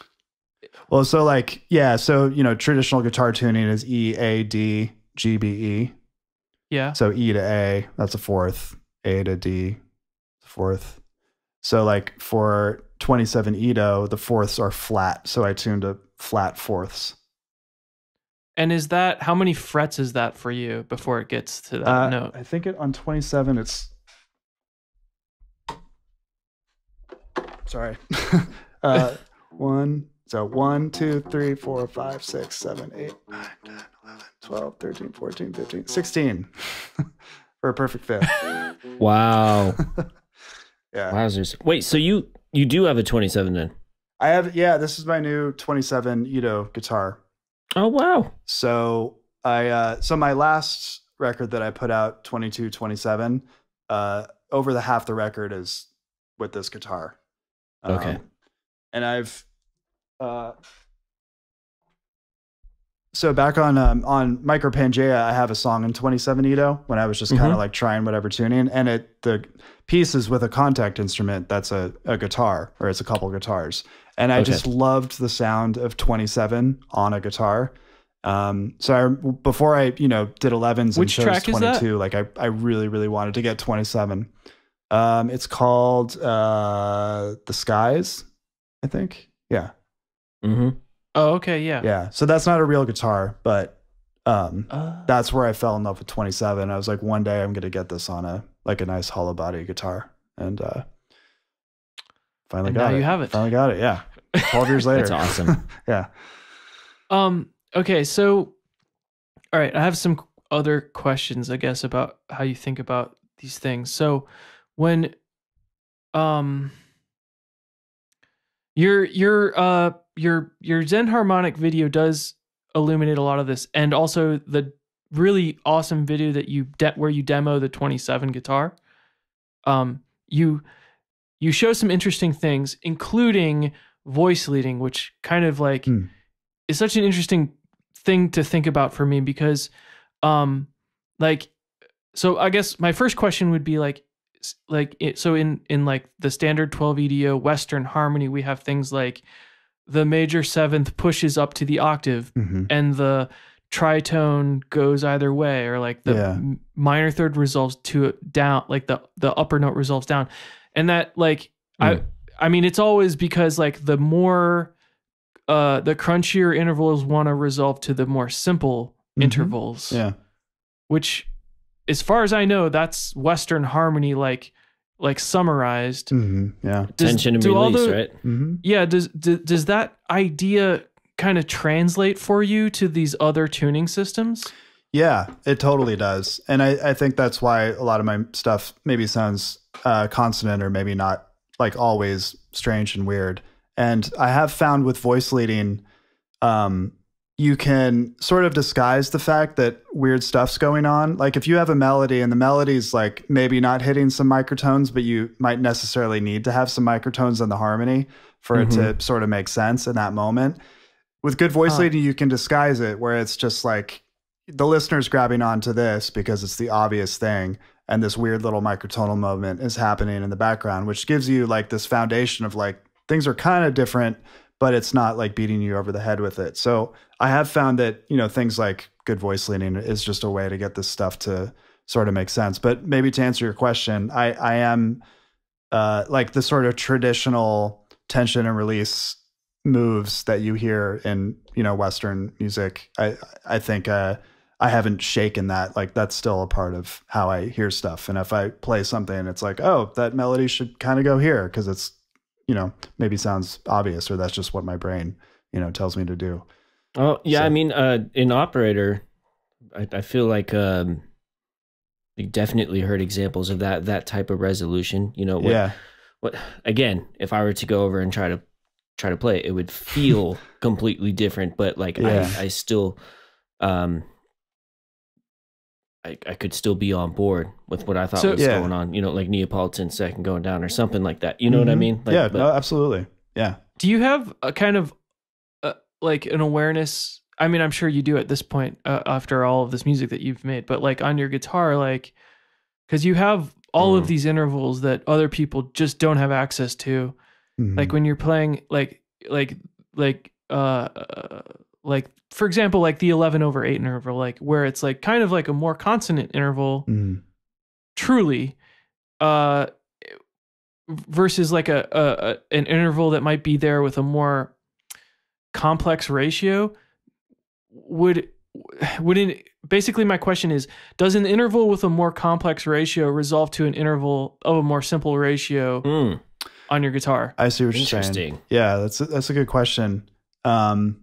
I don't know if I could like authoritatively answer that because I think that can happen. I mean, I'm trying to think because the 11/8 is a good example where it's like, okay, this is a in tune microtone. If we just call it that, is there a moment musically where you would have something that's more dissonant than the 11/8 and resolving to the 11/8, which has a sense of like finality, where like the microtone being the release, I guess maybe is what you're wondering. Yes. Yeah, I think that can happen, especially if you voice things, in a certain way, and kind of using that concept of like the difference tone. Like if you have a bunch of microtones that are sort of implying a fundamental, you can have something resolved to a microtone, and then if it's voiced in a certain way, our brain will be like, oh, this is home base, if that makes sense. So I don't know if that's answering your question, but again, I'm not. I think there's been moments where I've sort of like noticed that might be happening when I'm writing stuff, but I forget about it, and I don't know. I don't write them down or anything. Those moments, which I should. You know, it's not like you're practicing microtonal cadences on the guitar and right. Yeah. Which is something, I mean, you know, if I had endless time, or like if I got to go to Cal Arts again, if I had that privilege, maybe I could spend some time doing that, because I think that'd be valuable, you know, just to learn about this, for, you know, that way. But I just feel so not pressured, but just like, I just want to make as much music. So it's like, I could either spend my time on the Zen Wiki, like learning about the theory hardcore, or I could be practicing my instrument all the time to be able to be really fluent on a microtonal guitar, or I could just like write music in sort of the fastest and most efficient and intuitive way possible. And that's the path I've chosen. Yeah. That makes sense. May I ask then, when you're coming up with chord progressions, that's mainly an intuitive process for you? Just like this, in this tuning, this works, this sounds good, I like the way it feels for this, you know, what the song is about. And yeah, I mean, it's you know, a lot of times, I mean, especially when a tuning's new, like even just finding one chord that works in the tuning system, it's just like, whoa, that sounds awesome. Like, where can I go next? And I try to let melody guide me as much as I can. So I do think in terms of, it's kind of jazz-ish. It's like very chord melody based stuff, you know what I do, or pop music stuff, folk music, whatever. So I will kind of like sing, you know, I really try to listen to what's going on in my head. Like stuff will just be like, that's the melody, that's how it should go. And I'll try to find a chord that sort of matches that. Sometimes I'll just come up with 2 or 3 chords in a row that just kind of work together in a weird way. So right now, I mean, for the listeners, like you're making piano hands motion. Oh, so yeah. are you sussing out these tunings on a keyboard that's going through a tuning script? A lot of times, yeah. Okay, yeah. And so when you're composing, maybe you'll think about chord progressions on a keyboard and then work on what's going to happen with guitar and maybe melody like on piano roll or something like that. Yeah, exactly. Or the melody on guitar or singing. But for whatever reason, I just feel like I have access to more of an extended range on a keyboard. Guitar feels a little bit more like limited, I guess, as far as what I can even compose. With the 27 notes. Well, it's just but it's like there's a lot of notes, but the range is still the same. So it's like if I want to think about what the bass is going to do, and also think about what the melody is going to do, and maybe have some harmony in between, that's really hard to pull off on a microtonal guitar for me. On a keyboard, it's much easier. I can be like, okay, this is the root. Let me find that voicing. Okay, I'm singing the melody. It's just a little bit more fluid. I mean, I've written stuff on guitar. I mean, I do that all the time, but more often than not, if I'm doing like chord progressions and I really want to suss out the notes, I'll do it on a keyboard. I was trying to, so I made a Logic sampler instrument that has 22 Edo and one that has 27. Oh, that I have here, but it's nice. And I was like maybe I'll try to transcribe one of your songs, and I'm like, I can't, like, nope, can't do it. Like, well, if I could send you stems of like maybe the element I started with, and that would probably illuminate. But maybe like even just noodling around with this, it's like how I'm not even sure how you get like a normal sound, because it's like it feels, this is the 27, right? Yeah. So right now, Bob's showing us his hand. Do that again. That you were mainly playing with an octave. Yeah. Right? So I'm going like major like 7. Looking for the 5th, which is, I guess for some reason, I can't even reach it with my one hand. Right. Yeah. It's unless you, You need Rachmaninoff hands for wait. the 5th. Yeah. Wait, I'm sorry. It's actually, I think I said minor 9th before. I think it's actually an octave plus a minor 3rd.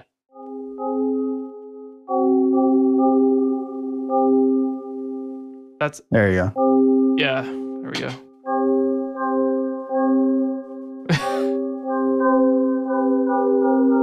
Yeah, it's like I'm using my whole MIDI controller. Well, here so maybe this will help. So like if you go back to that perfect fifth. Yeah. So play that perfect fifth, and then just by ear, you can find there's two types of minor triads in 27 Ito that sound great. So if you can find the minor third, yeah, and then no, that's amazing. so that's like a sour major third. So go one note lower, and that'll be the sub minor third. Mm-hmm. Wow. Let me hear that again. Mm-hmm. Yeah, so that's like a sub minor chord, and then you have the option of that brighter, kind of more regularly tuned minor chord, and then you have sevenths on top of that, so you can do minor seventh chords and change the neutral, the color of that. The neutral seventh. It's fascinating. Yeah. Is Neutral Paradise named after the neutral seventh? Yeah, like neutral intervals in general. Yeah. Okay. Yeah, I love the concept of neutral intervals. I just think it's such a cool. I mean, thing. it's a brand new one to me. It was, but to me, yeah. it's very fascinating. But so Bob, that was 27, right? Not 22.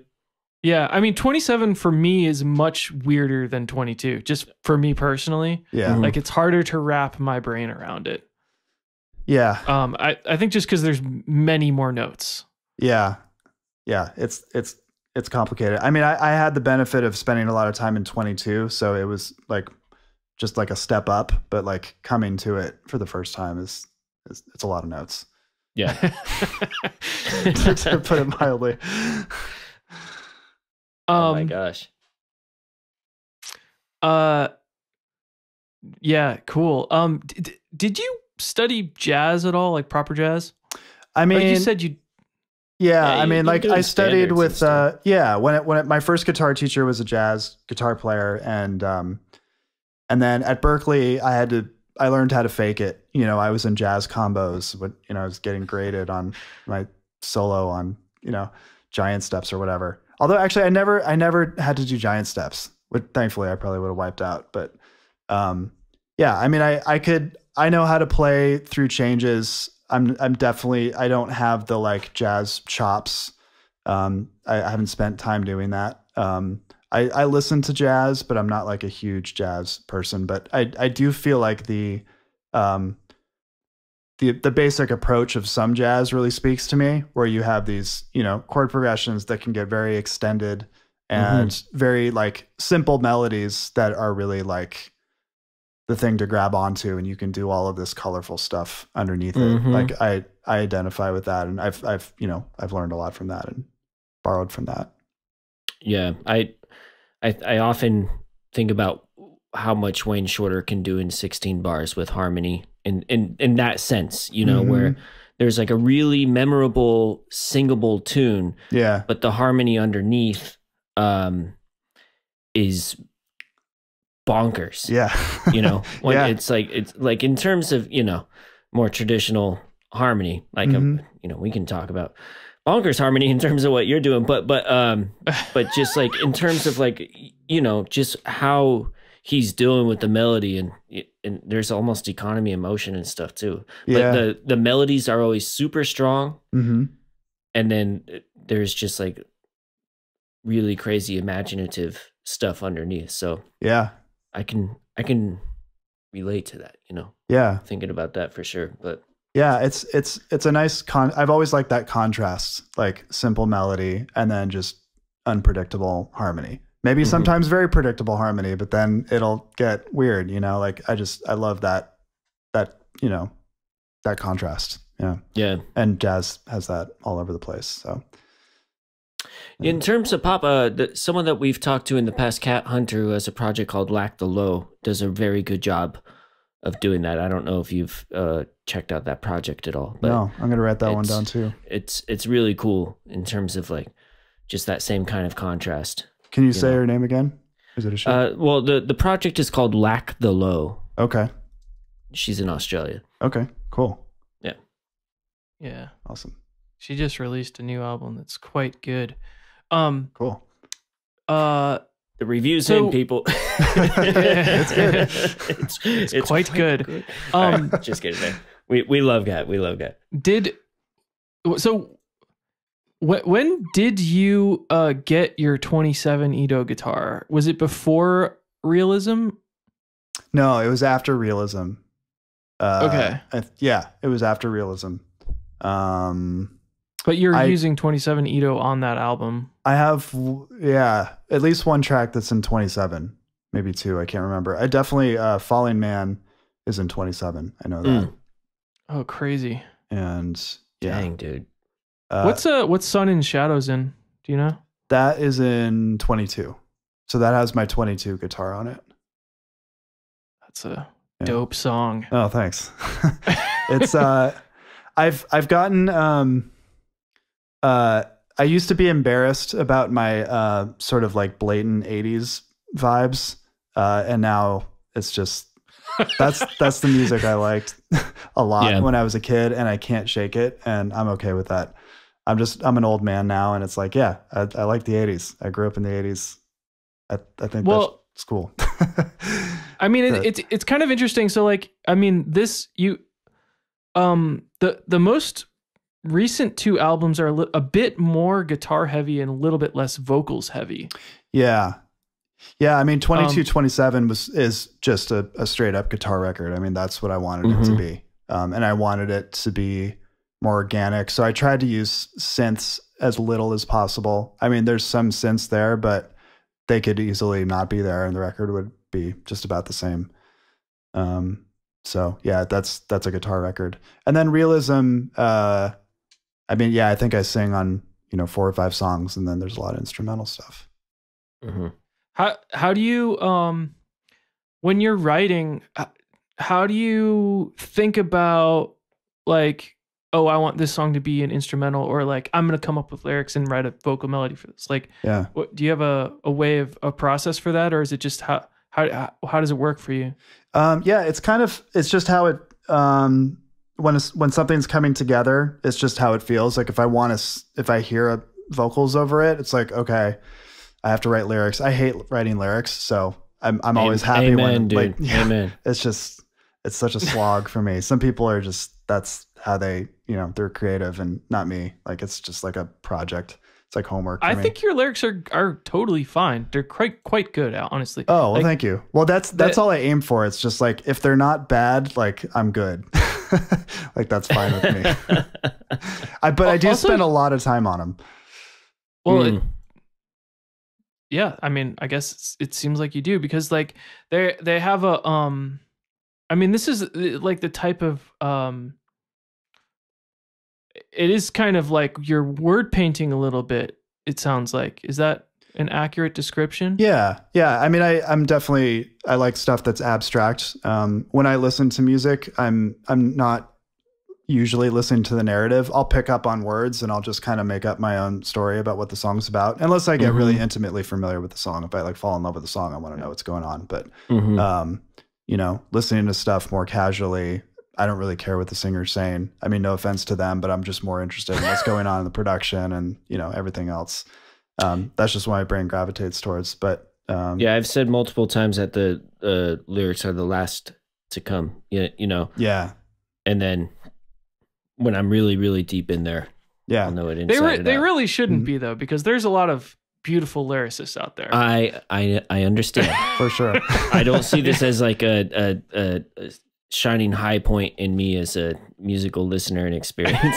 You know what I mean? It's just, it's something that I think about. And, partially as a result of our conversations on this podcast, I've tried to change some of my listening habits for whatever it's worth, Yeah.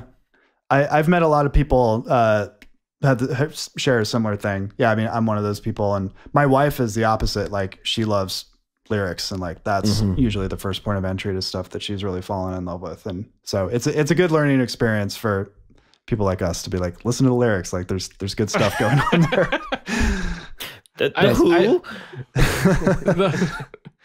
I've had a couple people that kind of converted me over to like really considering lyrics. Although I still think, I mean, a lot of a lot of the lyrics that I write is still like kind of word painty. And honestly, for a lot of the music that I've been doing in the last couple of years, it's been AI generated. Oh, really? Oh, that's cool. Wait, say that again? That's a way to get them quick. Personally. Is AI generated? Is that what you said? Yeah. Yeah, you kind of cut out a little bit, but. Okay. I've been doing this. Yeah, it's a way to get quick lyrics if you need them. I've been naming my tunes that way recently, but yeah. Thanks to Devin. When I did 11s, the first demos that I made, I thought I was going to do the whole band in a made up language. And I was doing that. You guys are talking about, do you have that book that you're talking about? Codex.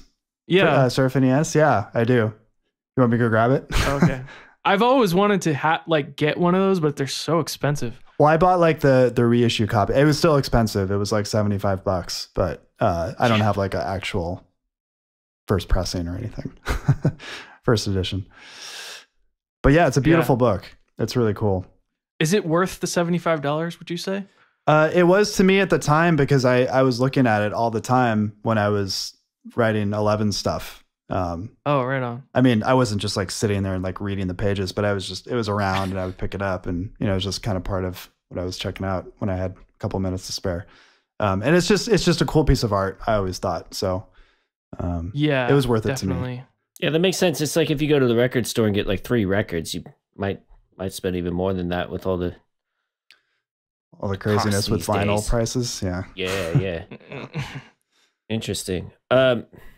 Can we talk a little bit about the process of working in 11s? And I mean, I don't think you were notating everything for everyone, right? You were demoing things out, and you provided the proper instruments and proper keyboard. What is that little box called? Oh, the HPI tuning box, the TBX1. And they have a TBX2 now, which is the updated version. Okay. And this is something that you can tell it what type of EDO you want or yeah, it's for tuning analog synths, basically. So it's made by the stuff I use is made by the same guy. The software tunes the software instruments, and then this box I use it with it's a Dave Smith Instruments Tetra. It's just a 4-voice analog synth. And then I have this Electron analog keys. At the time I was doing 11s, I just had the Tetra. Yeah. And so the keyboard player and the bass player, they were actually dating at the time. They were in the band. So they would just come over and I would just teach them the parts, and I would like bring my laptop in. I had like a little rehearsal room, and I would just play the notes like on the piano roll, and they would find it on their instrument. It was just, rather than me like, this is how you play it on the piano, it's just like, here's the notes. And she was a great piano player, so she's like, okay, and she just memorized these crazy patterns. And so it's a different type of rote where you kind of have to reprogram what your fingers are doing on the keyboard and just disassociate from everything you've been learning for your entire life. And I mean, that's super cool that they were in there, it's very like what you're talking about. I think it's definitely harder for a keyboard player, because at least on a guitar, the shapes are like, oh, that's usually what a perfect fifth is, or that's a major third. But on a keyboard, there's no connection really. Yeah, so you really have to lose that stuff that you've already learned. Yeah, I mean, I'm trying to imagine doing that. And Bob, you've already been physically doing that. Like there has to be a massive amount of cognitive dissonance, and I wonder if it's like just straight up troubling at first. Physically? What are you talking about? Well, playing a keyboard in a new tuning and just letting go of everything that you expect, because your hands have these shapes that are go-tos, and you know exactly what sounds you're going to get if you place them here and they're shaped in this way, and what that's going to be doing functionally, and then but I guess if you're learning, it's one thing if you're learning parts, true, which I think is doable, but I guess kind of another question that I wanted to bring up with you is like improvisation. and particularly like your guitar solos. Like are they improvised fully, or are you coming up with these parts? I would say like, how do you think about it? Oh, sorry, you kind of cut out, but you're asking just are the guitar solos written or improvised? Yeah, or like if you're improvising, how you think about improvisation. Oh, okay, yeah. Well, for starters, on the records that I do, the guitar solos I would say are like 75% written to 90% written, and that's because I'm not good enough at microtonal guitar yet to improvise in a way that I feel like I could pull off a good solo. I can't wing it on microtonal guitar and hit all the right notes. I just haven't taken the time to learn how to do that. So usually when I'm playing, it's like, it's not necessarily difficult, but it's more about the guitar solo for me is not like a chance to improvise. It's a chance to enhance the composition. That's usually how I see it. Absolutely, yes. So I would love to be able to get to the point to be able to improvise on microtonal, because I could do that I was learning how to do that on regular guitar, and it's super fun, and I love jamming and improvising, and I love that part of music, and I don't have that with microtonal music. I definitely miss that. And I feel like that's like another discipline to really be able to improvise and be super comfortable in a tuning system to make stuff happen on the fly. What about free improvisation? Do you ever do that with anyone where you just play for an hour free? Yeah, no, I've done that before. And when I was at CalArts and sort of after that, I've played a lot of microtonal guitar in improvised situations, but I haven't cared about whether it was, to a certain standard as far as like a recording that I'm releasing or not, if that makes sense. Yeah, it's just a different thing. So, I'll do it, and I do enjoy like, I'm playing all these microtonal notes, but I enjoy, again, kind of going back to the chord melody relationship.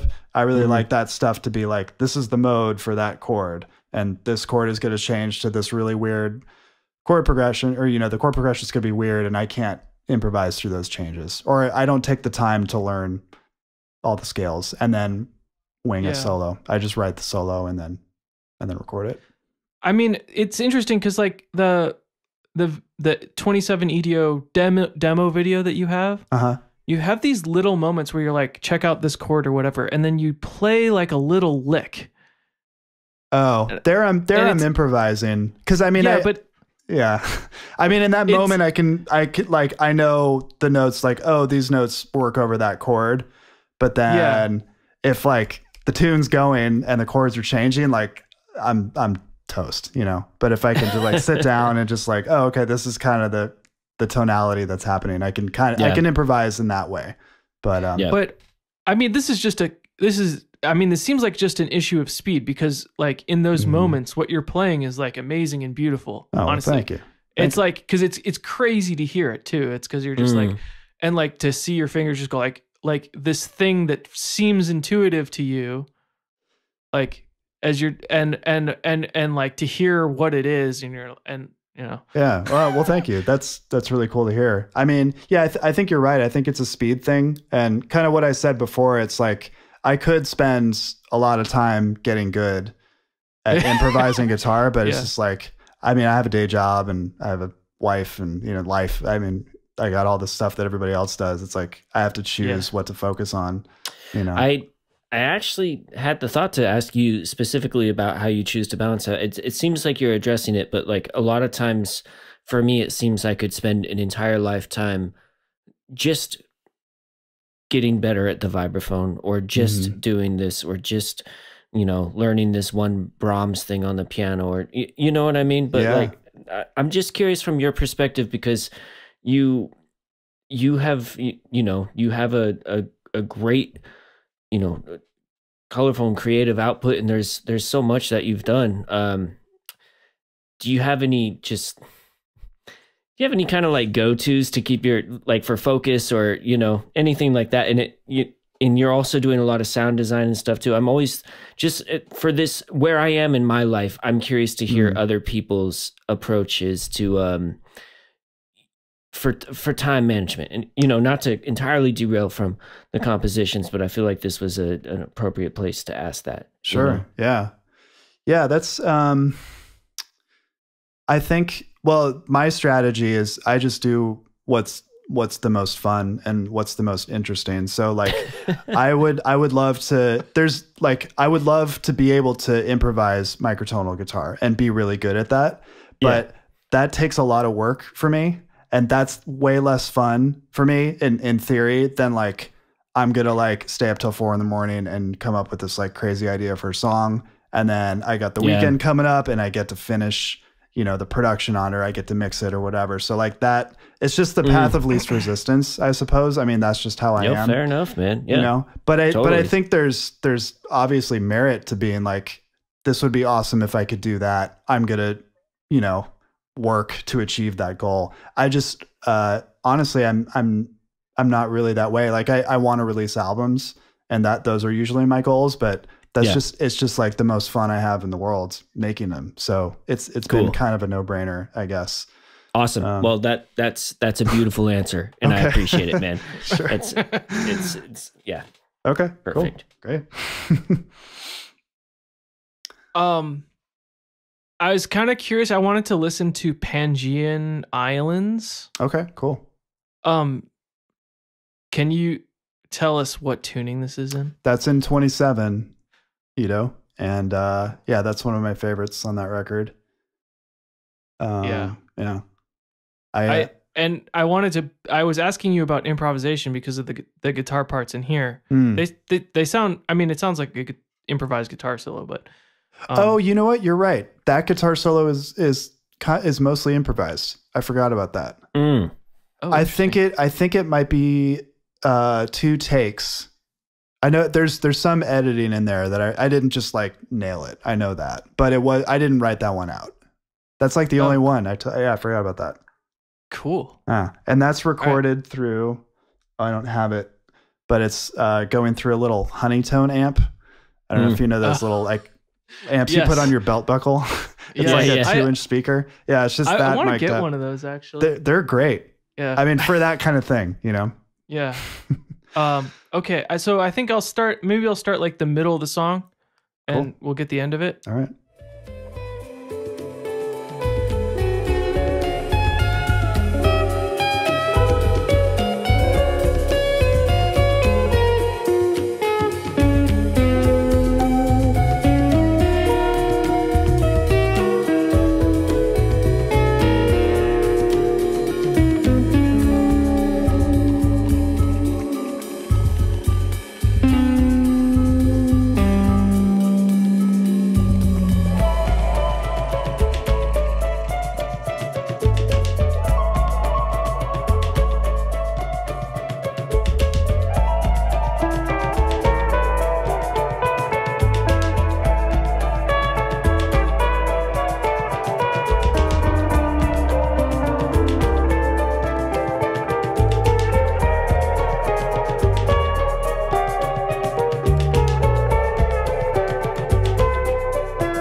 Yeah, man. I mean, for what it's worth, the phrasing and everything in that solo the approach in that solo was sick. Oh, you know what I mean?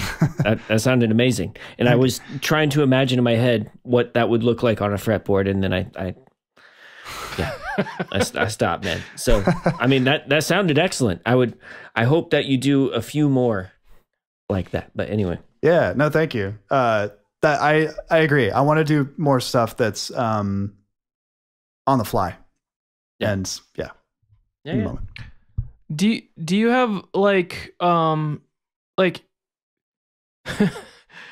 the modes that you're using in this song in any way or shape like related to our equal temperament modes, or just like other, like how do you think about that stuff?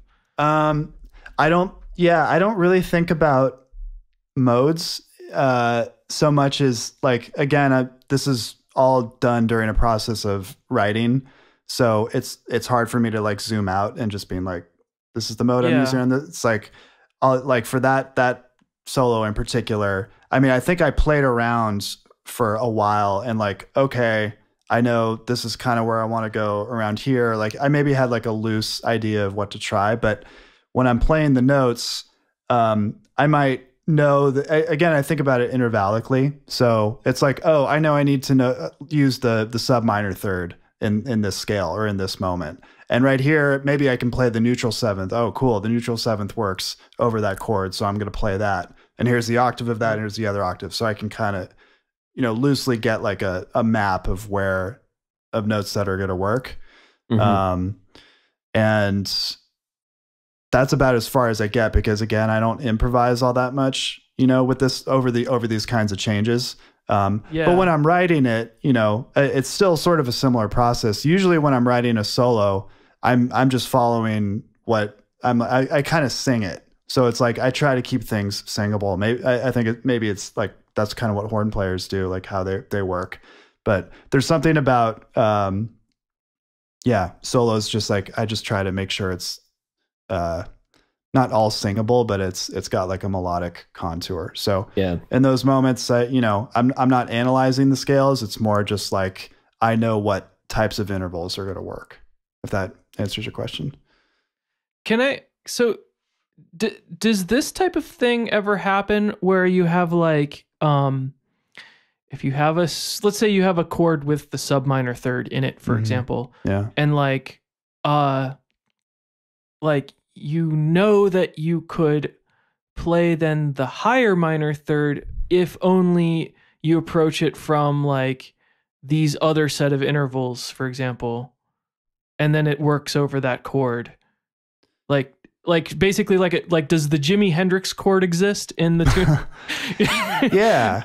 Well, yeah, I think all the kind of familiar chords exist. They just might have a different intonation to them. No, but like that concept of like the minor third over the dominant seventh works because of I see what you're saying. You know what I mean? Like, cause it's like the context of where it is only. Right. That stuff happens. There's this weird thing that happens in 27 Ito where microtonal fourths pop up a lot. Like there's the fourth that's tuned like pretty nicely. Like it's like 8 cents off or something. And, most times it's just like, yeah, that's a fourth. But there's one that's like really fucked up sounding, and it ends up working a lot because it's a perfect fifth above a minor seventh that I end up using a lot. So is that right? Yeah. So sometimes there will be things like that where it's like, oh, I can get really microtonal here because it's a perfect fifth above that note, or I can play the regular fourth because that's kind of what your ears want to hear. Yeah, I don't know if that's exactly the question that I was asking. Basically. Okay, cool. Yeah, I mean that definitely happens, and it probably happens. It probably can happen more than I have any idea about. There's probably that kind of stuff kind of happens all over the place if your ears are familiar with it, and if you're really good at theory, which I'm not great at microtonal theory. So you're probably better than most people. But Bob, are you talking specifically about fretboard thinking in that case, or are you talking about in broad terms there? I'm just curious. No, I'm talking in broad terms, but yeah. Like just because Yeah. So like the Hendrix chord has the sharp 9, and that's like a minor third above the root, but you also have the major third in there because it's a dominant 7th chord. Mm-hmm. So you have like the major and minor third at once. That's the kind of stuff you mean? Yeah, but like in the like just the concept of like that you like in many chords the major and minor third don't work together. Right. But they do work in this context because of their displacement and the thing that goes in between them is between them as well, right? Yeah, exactly. And so I'm sort of realizing that like I don't know if I can articulate this well, but a lot of times there will be moments like that where notes will work because there's a just interval relationship between 2 notes in a chord. And because you have that solid just intonation sound, you're able to pull off this really strange note because it might be very microtonal to the notes around it, but to like the major third in the scale or the major third in the chord, it's actually like a perfect, just intonation interval or something like that. Basically like the consonance of the closer intervals outweighs the dissonance of the larger intervals. Yeah. Yeah. And you get that nice contrast, which is what I think that, the Hendrix chord has, which is why it's so cool. Yeah. Right on. Yeah. Right on. That's a really good question. It's cool. I got to think about that more. Yeah. Yeah, it's cool. Like it's interesting how different some of this stuff is. Like the Pangaean Islands song in particular is like, to me, I can easily identify, oh, this is like not in equal temperament. But if I listen to something like Sun and Shadows, I'm like, it could be an equal temperament. Yeah. Like I can't, like my ear can't identify. I think maybe just because your vocal melody is very pentatonic almost. Yeah. Yeah. It's pretty straight up. And I'm not using the spicier stuff in 22-ito for the most part. I'm saving that for select moments probably. Right. Yeah. Right. I mean, Bob, I feel like the question there would be like, would the same thing happen though if you went and tried to just play it straight out, like after listening and doing like kind of a... Well, no, I mean, I don't think so. It's just, this is like it's a microtonal ear training thing. Like it's, can you identify this or does your ear just pass it off as like normal? Does it like coerce it into something that you expect or... No. Yeah. Another thing that can be a factor in this kind of thing is timbre too. I mean, the timbre of certain instruments really just, it doesn't disguise things, but it'll just make things work, Yeah. I mean, if anything has remotely a percussive quality to it, I mean, that can really work well with certain tunings, and sometimes it's the opposite, and yeah, it's weird how some tunings just lend themselves to certain instruments. I mean, that's why I thought 27 and guitar just was like a great match, but 27 on, another instrument might not work as well. Oh, interesting. Yeah. At least to my ears, but I know other people have had that experience too. Do any of the, sorry, go ahead. Well, I'm just curious, is it good in percussion because the attack, like the fast attack, or what?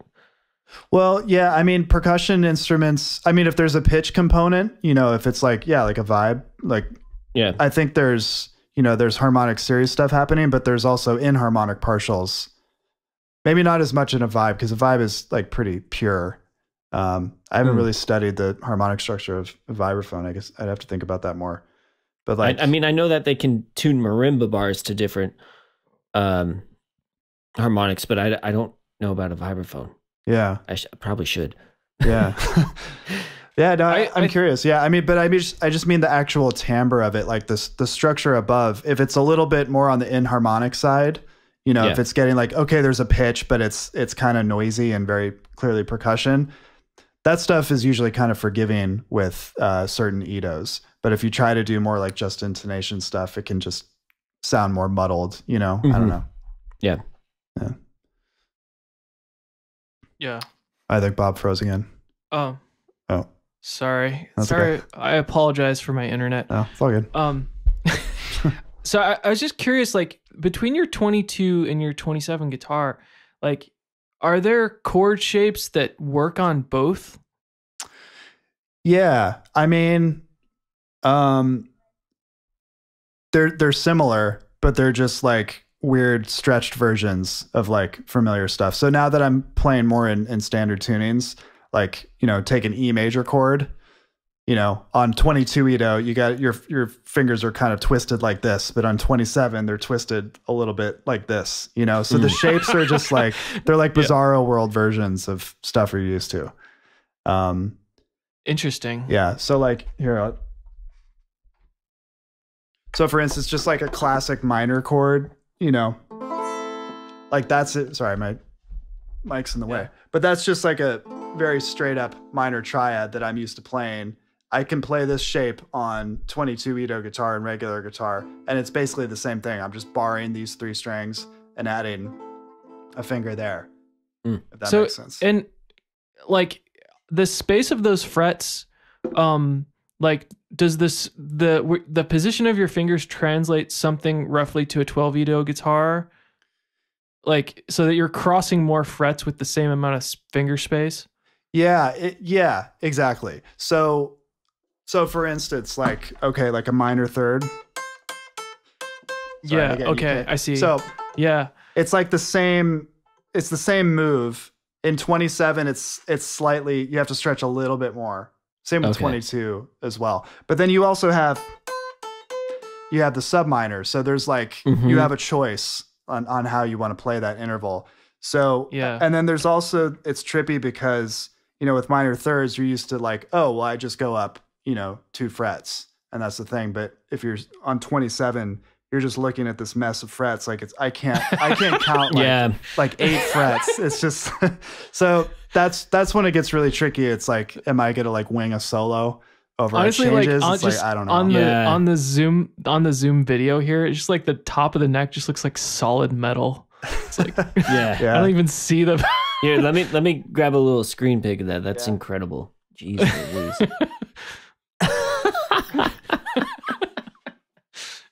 Yeah, awesome. Oh, that's great.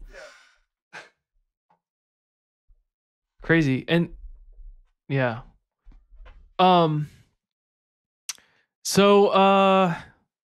so you just dropped this kind of new, when did Sunspots come out? That was this year? Yeah, that was in, I think it was in late January. Yeah. Oh yeah, January 11th. Yeah. So this is kind of can we play a little bit of Sunspots? I'm really digging this tune. Oh yeah, sure.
listening to this stuff is, I mean, this is a cool song. And I loved your like Brady Bunch video thing. Yeah. Thank you. I've been making a lot of those recently myself, but like I wanted to ask you just about like some of my favorite guitar players, like I love like Frederick Thorndahl of Meshuggah, or like amazing the guy from like Tribal Tech, and like how you think about like like for example, like when those guys play a solo, they're like constantly modulating the pitch almost all the time. Yeah. And like, in this, you are modulating the pitch to like, you're doing these bends. Mm-hmm. And I'm just like thinking about like a little half step bend is like, that's over a fret for you. Like it's a long way to go. Yeah. Yeah. Mm-hmm. Like, how do you conceptualize like the, guitar, like things that you have in this piece? I mean, as far as bends, yeah, I just do what sounds good. And I think it's probably what I would do if it was regular 12-Edo guitar. I'd probably just be inclined to do a similar kind of gesture, Yeah. But yeah, I'm constantly thinking about, even if one note, like what is that note doing in that moment? It can do so many things, and that personality changes, along the way, even if it's just being held for a second, so. And just trying to choose when to, or what's the word? I don't know. Just trying to choose the right vibrato, in the moments. Trying to choose the right kind of bend or gesture, how hard you're hitting the string. I mean, I think about that stuff a lot, and some of it's intuitive, some of it's like, like if I'm doing a guitar take, I know exactly how I want the guitar to sound. And a lot of times it's not the notes, it's how the notes speak and how is this aggressive? Does it need to, do a certain thing? So I do think about that stuff quite a bit. Cause I mean, like you said, Frederick Thorndahl, all my favorite guitar players do that too. Mm-hmm. Like, yeah. I'm a huge Jeff Beck fan. I feel like he's the master of that. Like that guy can just play one note and just have it just go on this journey and just have this weird... I don't know. It's so cool. I mean, Miles Davis is really similar too. I've been recently I've always loved Miles Davis, but really getting into his late 70s or early 70s stuff again, revisiting that. And it's like, he's the master of that too. It's probably a little easier on a trumpet, but just like trying to get notes to do special things. Well, yeah, I didn't bring it up earlier, but Miles came to mind because I know that when I've talked about this before, I believe on the cast, but, you listen to alternate takes and the solos are extremely similar. Mm-hmm. You know what I mean? Like they'll deviate here and there, but for the most part, I feel like he had a map going. Yeah. And which I did want to ask you about, when you are taking takes like this, you're not notating everything. Like how are you practicing? What is the practicing or shedding for a take like, or is it just through different takes that you're shedding? It could be both. Sometimes I have found over years of recording that if you like do something, if it's too like chopped up and edited and comped or whatever, like it definitely loses something. But at the same time, I'm also not good enough to just be like one take Jake and just nail it. So it's somewhere in between where I'll practice something for a while, until it's familiar and I know the notes that I'm supposed to play, and I'm in a space where it's like I'm nailing the vibe. Like I know how to hit each note the way I want it to speak, and then I'll record as much as I can. If it's a tricky line and I'm in a rush and I just don't care because I know I'm never going to perform this live, I'll just like, cool, I got the phrase down. I'll just focus on the next section that's easier, and so I just try to take it as in the biggest chunks I can, I guess, if that makes sense. So I'm shedding and recording at the same time often, but sometimes I'll just force myself to just be like, you're not going to record for 20 minutes. Like just sit down and learn this thing. Otherwise it's just not going to happen, Yeah, I like that. I ran into that issue last week. Someone had me do like a little vibraphone solo for a commercial thing. And I just rolled every take. Yeah. And I just ended up sending them stems for everything. And I was like, here, you do it.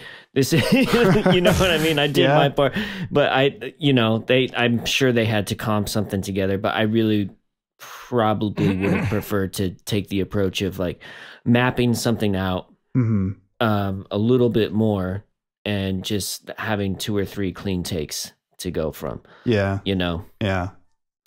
But, yeah. And sometimes you've probably found this too, but like I'll find sometimes like if I do get into the nitty gritty and like I really have to nail this the way, like if it just doesn't feel precise enough, I'll do 15 takes of something and then I go back to comp it and I listen to every single one and they all sound fine. It makes you feel insane. Well, it makes you feel insane, but it's like, why did I spend like take 1 was fine. Like nobody cares. Like it wasn't off, you know. It's like, and usually energy wise, take 1 can be the one where you're just like, oh, that was cool. Yeah, exactly. Or it does the accident happens that you just didn't do and take 2 through 14 and it's just not as fun anymore. So yeah. It's funny. I was making a video yesterday because like I'm trying to post stuff on Instagram because like I'm trying to get a gig in Bakersfield, blah, blah, blah. And so I'm like playing this thing. I did 30 videos on my phone of like this little improv thing that I was doing with this drum. And I was just like, and then I was watching him back and I was like, why am I going to post this on? This is so stupid. Like, yeah. It was kind of like the opposite of like, these are all fine. It's like, these are all bad. These are all well, the chamber of self-loathing. Yeah. Yep. We all get to live there sometimes. 100%. Yeah. So what's on the menu for you? What are you working on? I have a new album in the works that I'm very excited about. I was actually thinking about keeping Sunspots and the B-side I released with that on this album, just to kind of, because what I'm doing now works with those tunes. It's in a similar vibe. Cool. I'm working with a drummer who is amazing. He's a drummer that I was in a band with in Chicago. He's like an A-list drummer that goes out on tour with, you know, big stars, and he happens to be in town in Chicago and just like making his basement recording setup, like give him the ability to do, you know, remote sessions and just track drums for people. So I've tracked guitar for him for a lot of his ambient records that he's been putting out the last couple of years. So he kind of owes me a lot of drums, and he's also working out the kinks in his studio. So it's like been the perfect time to just be like, hey, I'm just going to throw tracks at you. And he's like, great. I'll like, give me a week or 2 and I'll send you drums back. And he's, you know, he's a collaborator from the past. So it's been really nice to kind of reconnect with him. And cool. So it's like the drums will be awesome. So now it's my turn to like make, you know, do my part to live up to that. And I don't know. I'm pretty excited about it. I'm doing more vocals, but they're like wordless vocals. So interesting. I don't know how uncool Pat Metheny is to you, Pat Metheny, but he's very cool to me. But cool, you know, I talked to some musicians. They're like, no, he's not cool. But I think some of the stuff he does is like amazing. Are you talking about like the Lyle Mays Minuano 6/8 type stuff where there's vocalization? I'm doing that. Yeah, kind of come stuff. on, man. I mean, that shit is beautiful and amazing. And then one of my favorite guitarists is Kurt Rosenwinkel, who does the same kind of thing. And I feel that's a direct descendant of that. Yeah. You know? Yeah. So I'm copying cats. that. Lay off, people. I love that era. And Lyle Mays and Metheny together is magic. You know? You're speaking my language. Yeah. There's a hot take for you. I'm with you. No, I'm basically stealing that approach for some songs. And dope, dude. I can't wait to hear that. But it's microtonal, so hey, I get to at least do that. And I'm layering it with a lot of like, I use a fuzz factory a lot, just that like hyper distortion, and then I'm layering it with like really bendy strings. So it's kind of like My Bloody Valentine bendiness with the Pat Metheny, you know, vocalized melody, like these kind of big soaring melodies. So I'm kind of doing that stuff on this record. Oh, wow. That's kind of the thing that I'm trying to be as like a recurring, you know, sonic theme. Cool. So yeah. So I'm working on that, and I kind of know what I want to do for my next record, but I don't know when I'll get to that. I mean, like, you know, going back to kind of the stuff we were talking about, I want the record I do after this to be much looser. I don't really want to use a click track if I can avoid it. I want to collaborate more with people. I have a trumpet player who I think is really rad, and he was actually on a song on Neutral Paradise, and he was down for the cause of like, hey, can we spend the time and can you tune your trumpet to these chords? And he also was able to solo over stuff, and I kind of retuned it in post. And do they do that here, like embouchure and that slight adjustment with the fingy? Yeah, and he also had to unscrew stuff. Like there were a couple notes that were like kind of whacked, and he just had to do weird stuff. I don't really understand trumpet. I wish I did because it's one of my favorite instruments. But yeah, he was able to make it work, and he's a great guy. So I just want to collaborate more with people like that. And I actually have a guy who I've been working with on a podcast actually, which is not released, but he wants to produce my album. So we're exploring that as a possibility. And he does all sorts of weird, he plays an inputless mixer. That's like one of his instruments. Yeah. So a lot of like noise. I know that mainly as like a noise instrument, like noise music generator. Exactly. Yeah. Okay. That's, he's not totally immersed in that world, but he can kind of bring that stuff to the table. And I've played with a lot of musicians who kind of do that stuff. I play with a guy who plays prepared turntables. I've been playing with him for a long time. And what's that? Prepared how? Well, he at one point he was making his own records and then also putting found objects on them, running things through effects, doing weird shit with the tone arm, and really aggressively manipulating a turntable and running it through, big PA systems. He's a musical inventor, kind of in the spirit of Harry Parch, but he's doing it with like electronics and stuff. So, oh man, you should check out Reeve Schumacher, man. I'm gonna write that down too. You guys are giving me a lot of good stuff to check out. But anyway, that's the long version of what my next album I hope to be. We'll see. Well, I'm excited for that project and the following one from what you just said. So that's awesome. And yeah, your music is incredible. And like, thank you so much for being very generous with your time and talking to us in depth about your process and you are a very deep resource for the microtonal world. So again, we deeply encourage everyone to check out all the music, of course, everything on Bandcamp, but that your YouTube tutorial was it really made it feel like a more accessible world for me. Like so much stuff opened up for me in a way that has never happened before. So wow, kudos for that. That's incredible. Wow. Yeah. That's that's really amazing to hear. It really means a lot to me, and it means a lot to me that you guys would have me on the show, and you guys ask such good questions, and the fact that you've listened to my music so much in depth, like that's just I don't know. It really the honor is all on this side of the table. Yeah, awesome. Absolutely, man. We are honored. Where can the people find you in the world and in the World Wide Web? I have a website which I need to update, but that's maybe a good starting point. So just brendanbyrnes.com. My last name is spelled kind of like David Byrne, so it's Byrnes. And it's Brendan, not Brandon. So that's a common mistake, obviously. But brendanbyrnes.com. I have a Bandcamp, which I put everything there. And, my stuff's on streaming sites. And now you can find me on this podcast too. So that's cool. Excellent. And we will, of course, post all those links. You can find us on Twitter at @tones_FOR, @tones_4. And on the grams, we are at FT4HB. So yeah, look for Fantastic Tones for Human Bones. You can also support us on Patreon. Just search for Fantastic Tones for Human Bones. And yeah, Brendan, thank you again so much, man. And this is really, really fun. Really great to talk to you. Thank you so much. Yeah, it's been an honor. Awesome. What's your favorite song that we could end the podcast with? Or what's a cool one to end with? Let's see. Maybe Murmurations, which is the first track on 2227. Okay.